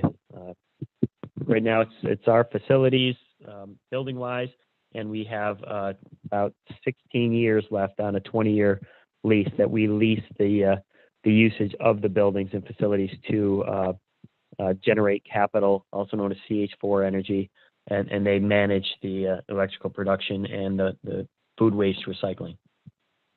Anything? Sorry, go ahead. No, I was just wondering if I answered your question or what you were hoping to have me explain. I just want to make sure everybody was aware of it, and also there's been a look over the years at capturing waste heat from that digester to heat the water in the jail. I think, can you touch on that a little bit? This is something I think is worth looking at again as a body. Sure. So through the digestion process, there's a lot of waste heat that goes through a radiator right now. So when the facilities were constructed, there was actually piping run up and some initial discussions with public safety building about possibly running that through more or less a system that would passively heat some of the water in the tanks up there first off, as a means to alleviate some of the excess heat from the digester, and then B, possibly to offset some costs to raise the temperatures that you would need to from the water line that comes into the public safety building.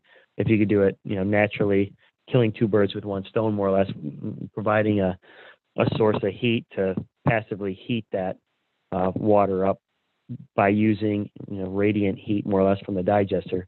So there's talk about that. We used it in our facility, in our shop, when it was running. It was doing great. We just had some old some heaters that were given to us actually from a farm that didn't need them anymore. We installed them and used it, and it just did a great job of just taking the edge off in our office. And we used very little electricity when we did that for heat in the wintertime, and how cold it can be around here in the winter. So it is potential. We can always look back into it again if that's the flavor of the committee, and work with Gary from Buildings and Grounds on that.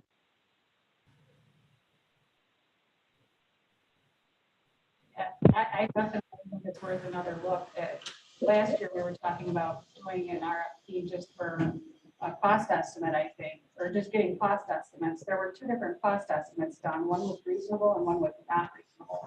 And the reasonable one was a local contractor that had been on site and looked at it. But I think it's worth looking at. I don't know. Under authority or how that would move forward, but potentially be a huge cost savings for heating water. Okay. Doug, Jim Basile. So this digester, it uses food waste. What happens? What happens with that food waste once it's been expended for use for heat? Right. So right now, the food waste, there's a couple different storages that the food waste can get taken to. One is out in the town of Mentz. The other one is out in Onondaga County. Some of the waste right now actually goes back to a couple of the other facilities that I don't believe they're co-owned by Generate Capital, but there's some type of business arrangement, working arrangement with other companies out of this area. So the waste would come here, get processed, turned into energy, and then is shipped out to another facility for not that into what that business aspect is of what the next stop gets, but yeah, it's turned around. And in the case where it goes out to a storage, we'll call it storage, it's very similar to a waste storage structure that you'd see on a farm. When it's there, it'll be stored until the farm right there uses it. There's about 300 and something acres surrounding this storage, and then in the spring prior to planting or in the fall after crops come off, it can then get injected into the ground and used as a fertilizer. It does get sampled and tested, and so it would be balanced to the nutrient management plan of the farm that's right there. Okay, thank you. You're welcome. Other questions for Doug? Oh, I'm sorry, Lydia. Thank you, Madam Chair. Hi, Doug. This is Lydia from District 3. You mentioned my town of Mentz and the manure lagoon. Do you have any direct involvement with that other than digester generation? I did stormwater inspections back when it was being constructed. And then we just get regular updates from the digester folks at our monthly board meeting. We have another meeting coming up tomorrow at 9 o'clock in the morning. Usually the plant manager comes in, and our board is always sensitive to that. So they're always trying to find out what's going on. Last I knew, they were actually draining the pit out, or the storage out, and we're applying it to fields and or hauling it away. So it would be empty.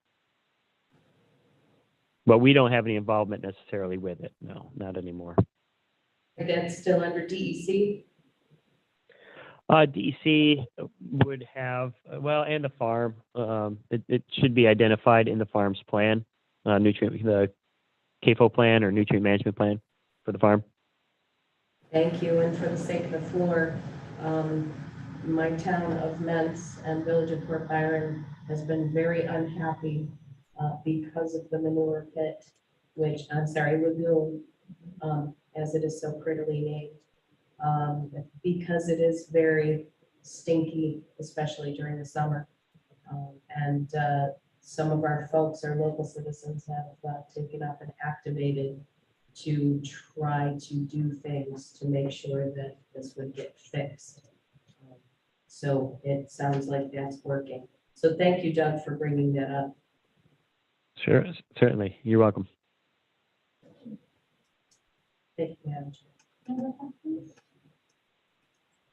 Oh, thank you, Doug. Okay, thanks, everybody. See you in the morning. All right, up next is Dan Welch from Cornell Cooperative. Good evening, everyone. Thank you, Aileen. Just a brief overview. So here in Cayuga County, cooperative extension is Cayuga County's link to Cornell University, and the research-based information there primarily through the colleges of Agriculture and Life Sciences, Human Ecology, and the College of Veterinary Medicine. Without going into too much detail, extension is run differently in New York than the other 49 states, where here in New York, the counties provide a large share of our funding and have a larger say in the decisions and the programs that are offered within the county.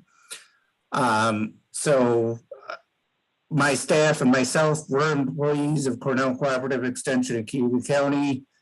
My colleagues at Penn State, the University of Nebraska, North Carolina, A&T University are all directly employed by the university.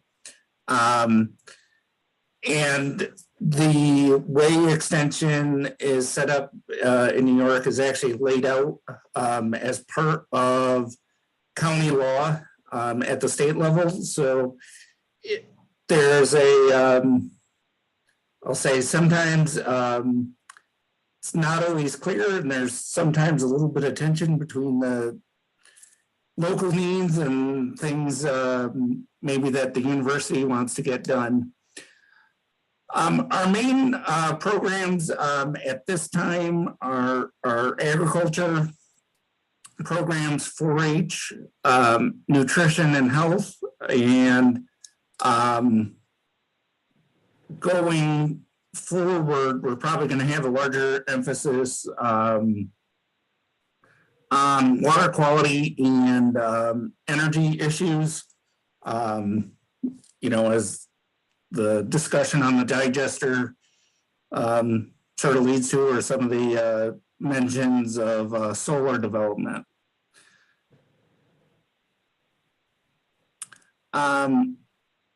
Doug mentioned, this is his time of year, his folks are doing a lot of planning. My report's a little bit shorter because December is our time where we have to report on our activities for the previous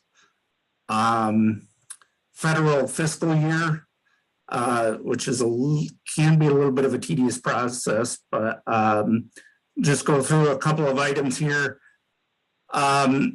One of our goals, which I mentioned to the previous members of the legislature, is we want to expand our 4-H program, especially with youth and families that have not participated traditionally in 4-H. And to do that, we're going to be developing new clubs and activities focused on horticulture, environment, and science and technology. Our 4-H program in Cayuga County has probably for too long reflected the rural roots of the program, but certainly there's much broader offerings. And as background on 4-H, it's offered in almost every county of the United States, and over 6 million youth throughout the country participate in 4-H every year. The Auburn Wegmans has recently become a vendor for our fruit and vegetable prescription program. That's when folks at a healthcare facility, they can get a voucher from their doctor or their nurse practitioner or nurse that they can redeem for a certain amount of fresh fruits and vegetables. Currently, the farmers markets accept those. The Tops on the west side of Auburn was, and now we have Auburn Wegmans participating, so that'll be good. We are trying to offer in-person programs when we can. There's probably going to continue for the next several months to be a little bit of a mix of in-person and online. We're trying to have as much in-person as we can when we're able to mask and social distance, along with the guidance from either the county health department or the state health department. Does get a little tricky sometimes because the university has had more restrictive rules at times throughout the pandemic for faculty and staff there when they've come to meetings. Finally, just want to mention that farmers are starting to experience some of the same supply chain issues that have been going on throughout the economy, mainly along the expense and amount of inputs that they're going to need for spring planting.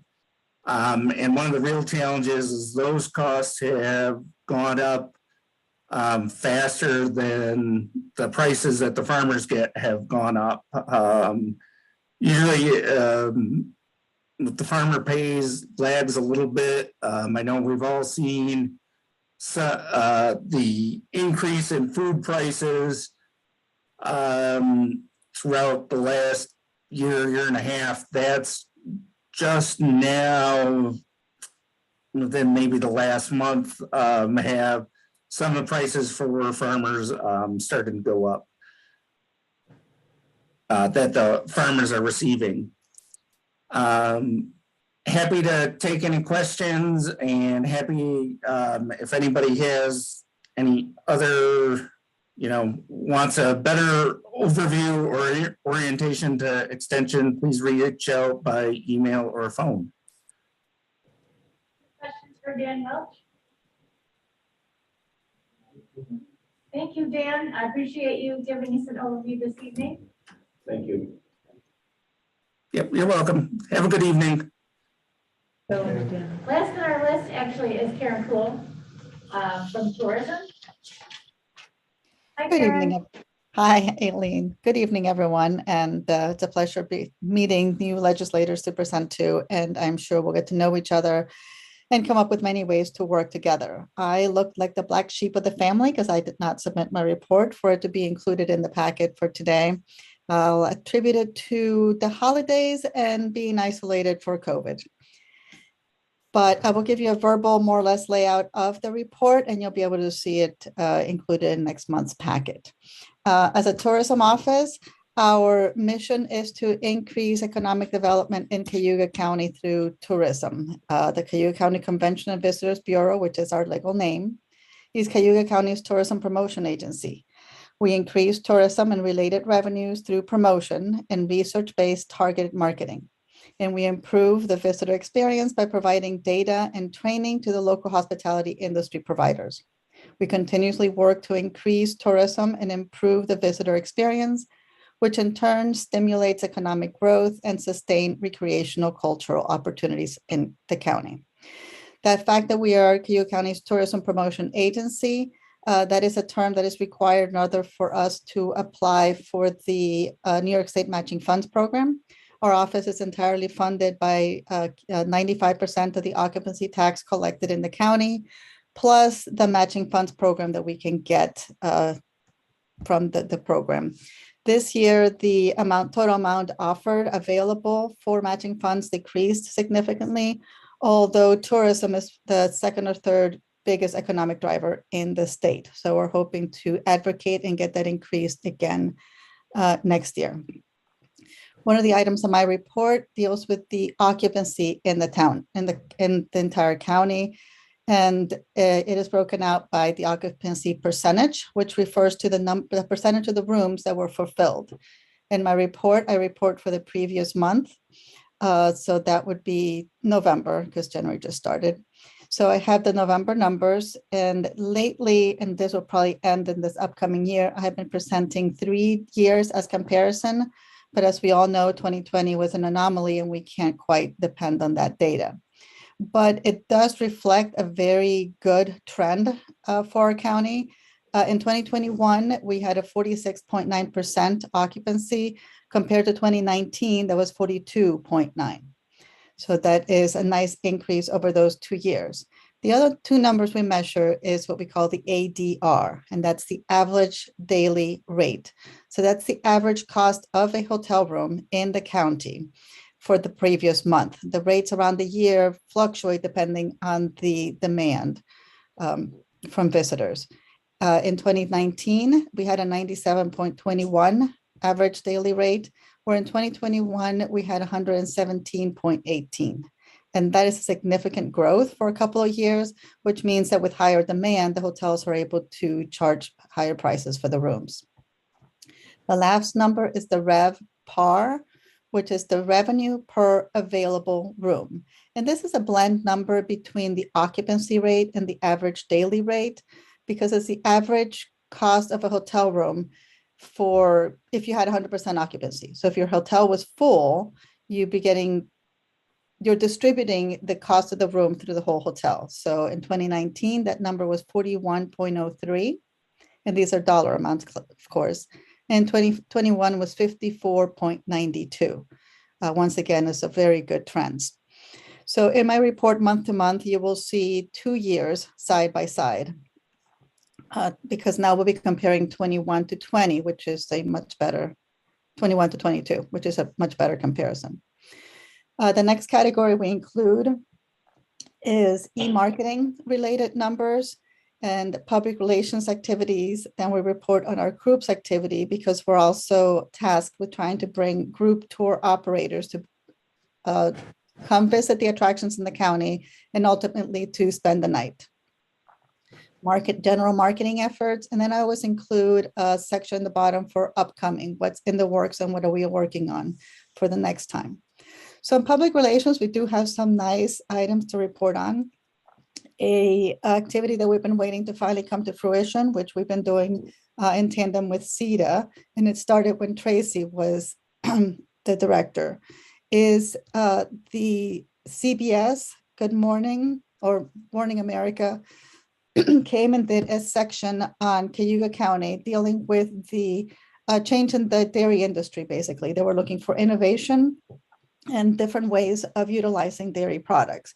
They went to Cayuga Milk Ingredients as well as Spruce Haven, and that will air this coming Saturday, January 12th.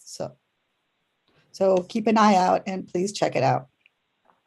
We also run the We're Brave Women Winter campaign, which is a joint marketing effort with Ontario County, Monroe County, Seneca County, and us. Its driving force to bring visitation here is the women trailblazers of the Finger Lakes, including Harriet Tubman, Matilda Jocelyn Gage, Martha Coffin Wright, and so on. So since these 4 counties have such strong content on this, we went together on this campaign. Our office takes the helm on it and runs most of the programs. So through that, we had an opportunity to speak at Bridge Street on December 20th, and my counterpart in Monroe presented in Rochester. We've also hosted several FAM trips. A FAM is short for familiarization. That is when we host media, travel writers, and such to come spend time in the county and get to know different hotels, different attractions. Different FAMs have different themes with them. We hosted a German travel guide writer. So they write a travel guide dealing with the Great Lakes of America. And then they have recommendations of where to go and what to do. So they stopped at Fairhaven and they spent a night at of course, now I blank out. Anyway, so they spent the night in the Pleasant Beach Hotel in Fairhaven, visited Coloca, visited Sterling Nature Center, and we told them about the amazing work that's coming up and that there will be something to highlight in the next year's travel guide. We have been working with an agency called Whetstone. They do podcasts, they do TV shows, and they have a magazine section that goes out regularly. The director of that agency is the host of High on the Hog, which is a special, I believe, on Netflix. I'm not sure, which just ended their first season and they did great. It was very well received. So it's nice that we'll be collaborating with them on some paid and earned promotions. They have a travel writer who will be headed over to our area the first week of February in order to highlight Harriet Tubman's chosen hometown. We also are about to host Condé Nast. We were listed as one of their top 20 destinations to visit in 2022 in their recent edition that came out. So they're sending out a travel writer to cover the area. They're focusing on the women's suffrage movement and Harriet Tubman for this article, and then they're hoping to come back later in the year to cover another article. As I mentioned, we're also tasked to run and promote groups to the area. I was headed to the American Bus Association conference last weekend, but because I got tested positive and I'm stuck at home, I had to cancel my participation on that. We are scheduled and plan to attend the IMM in Javits Center at the end of January, if it doesn't get canceled. That one is a travel media event where we get to talk to various travel writers who go out on assignment by various publications. We've gotten a lot of interest. A lot of people have requested meetings with us. So it might go virtual, but we can still work it that way. It's just much different than the interaction you have person to person. The Some of the marketing initiatives that we've had, we work with the cultural tourism public relations. We contracted with 2 agencies, Break the Ice Media, which is a tourism only PR agency, and Lalu PR. Both of these are based out of the greater Rochester area. We have also placed paid advertising. Quickly, there's a difference in the media called paid advertising, and that's any ad that you pay for in any publication, whether it's digital or print. And then there's earned media. The 2 agencies previously mentioned are working on getting earned media, and that's when people write articles about you or mention you in their TV or radio or a podcast or whatever it may be. And you basically spend time sending out leads about different stories that they could cover, and then they reach back out and cover the story. That's how we get the FAMs that we'll be hosting. But on the paid media side, we have put paid advertising in the New York Times on a series of newspapers in the greater Ontario, Canada area, and USA Today. We have a slew of other advertisings that we place out, but these 3 are particularly towards the cultural tourism public relations that we're working on. And that is to highlight Harriet Tubman's chosen hometown during her bicentennial of her birthday, which happens to be in March this year. We also, like I said, run the Brave Women campaign. And with that, we are hosting a virtual challenge. So it's to inspire people to walk, bike, hike, ski, or whatever they choose, 100 kilometers. And the 100-kilometer number came from 2020 when it was the centennial of the suffrage movement.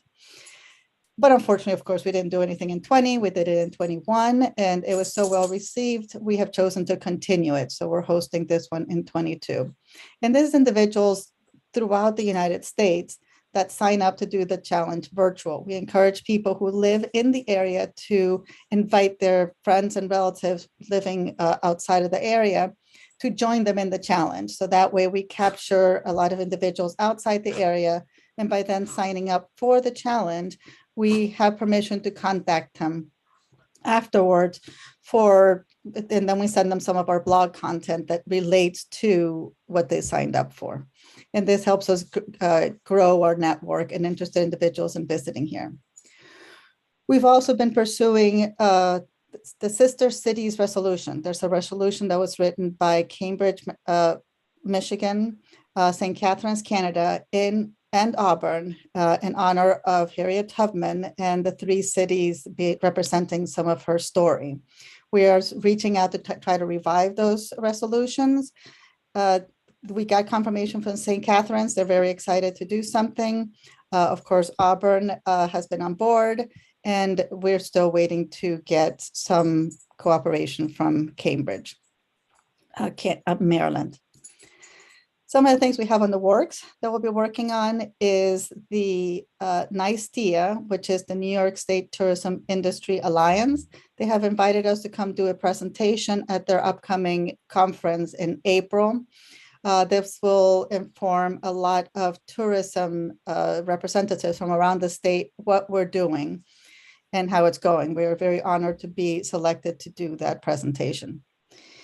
We also work with I Love New York and NYSTIA, the New York State Tourism Industry Agency, to provide content for them to push out through the digital marketing and all the other promotions that they do. Some of them, just like before, are paid participations, and some of them are earned participation. We've also been working with on Lake Ontario marketing to promote the fishing in the Lake Ontario through the Lake Ontario Sports Fishing Promotion Council, and that's one of the many regional organizations that we work with. Fishing is a prime reason to visit our area. We get a lot of the good conversation about tourism around here does circle around fishing. So we try to develop as many partnerships with that. We've worked with Union Springs with the Bassmasters competition previously, and I know there are some attempts to lure them back to the area. So I know you don't see the report and it's not in front of you, but I'd be more than happy to field any questions about the tourism agency in Cayuga County. Questions for Attorney Cole? Good to see you. I gotta try to get this right. Madam Chair, thank you. Thanks a lot. I was glad that you ended with fishing. This might be maybe outside the box a little bit, but the state took away the net pens from the Little Sodas Bay a couple of years ago. They said it was a financial decision that they had to make, and they had to concentrate on some of the major tributaries in the Lake Ontario for Chinook and king salmon. So the state just announced that they're adding 50,000 juveniles, they're called. No offense to some of the other talkers, but the little fish are called juveniles. And do you have any contacts with the DEC? I've been in touch with Assemblyman Mancolo to try to get, and we did receive a letter from the DEC that basically told us to pound sand. We weren't getting anything back. If fishing is such a big tourism thing, and I was just looking at some things on here about our sales tax and so forth, to maybe reach out and to whoever you work with in this fishing group to contact the DEC. The net pens in Little Sodas Bay cost the state, and I'm going to say this because it doesn't happen often, it doesn't cost the state a penny.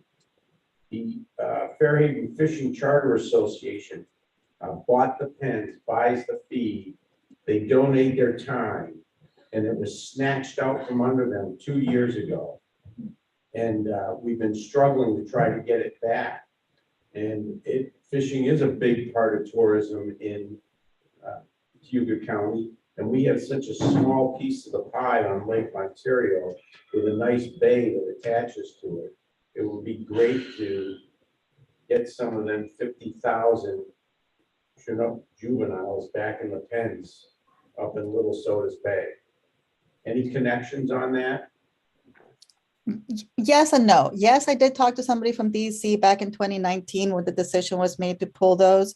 The answer they gave me, partly honestly, was so scientific based that I did not catch a lot of the definitions he was using, but essentially it boiled down to he did not use economics with me in the decision, but he explained that it was based on the locations where they could release them that would create the biggest impact. And something about, the waves, the way they go, or that a lot of the fish will go through the Fairhaven area of Ontario County on their migratory routes after they're received. And most of them, that there's a huge benefit to Ontario County for them to be not released that way or something another. I am in conversations with the DEC as well through the Lake Ontario Sports Fishing Organization. And I will reach out and ask them again for an updated description why, and there's any way that we can bring it back in. And yes, Jim, Little Sodas Bay is a huge asset to General Lake Ontario, and it is a fabulous point for in or out. So it is one of the things that we promote. And I'll be in conversations with you later because I was going to hit you up to talk to some of the charter captains there in order to capture their story and promote it through our channels. So I'll give you an update next time I talk to them if I have anything new. Yes, I appreciate that. We really do need to do something because there is 7 marinas. A lot of those marinas carry charter boats. Some of those charter boats are getting ready to move because I know what their theory is and all the scientific hoopla they gave me the same speeches for 2 years. But what the fishermen hear is the fish are coming out of the Oswego River. They don't care about where they're going across Lake Ontario. They don't care. It's just they're coming out of the Pulaski River. If they don't hear that they're coming out of Fairhaven Bay, they're not coming to Little Sodas Bay in Cayuga County. So you'll start losing charters.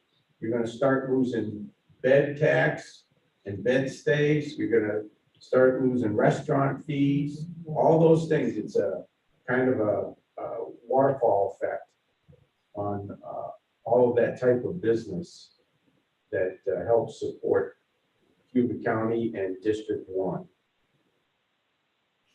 I agree, Jim. I will reach out and try to get an updated answer, and we can set up some time to talk about more context up there. I'd like to do that and put you in touch with the president of the Fairhaven Fishing Charter Association. So if you could just send me a reminder email, that would be great. Now I can answer them. Excellent. We'll follow up on that. So that was one. The second question is, and these things may not be related, so just cut me off as soon as you. Do you work with the chambers from the different areas? Like the what do they call the business chambers or? Chambers of Commerce type? Yeah,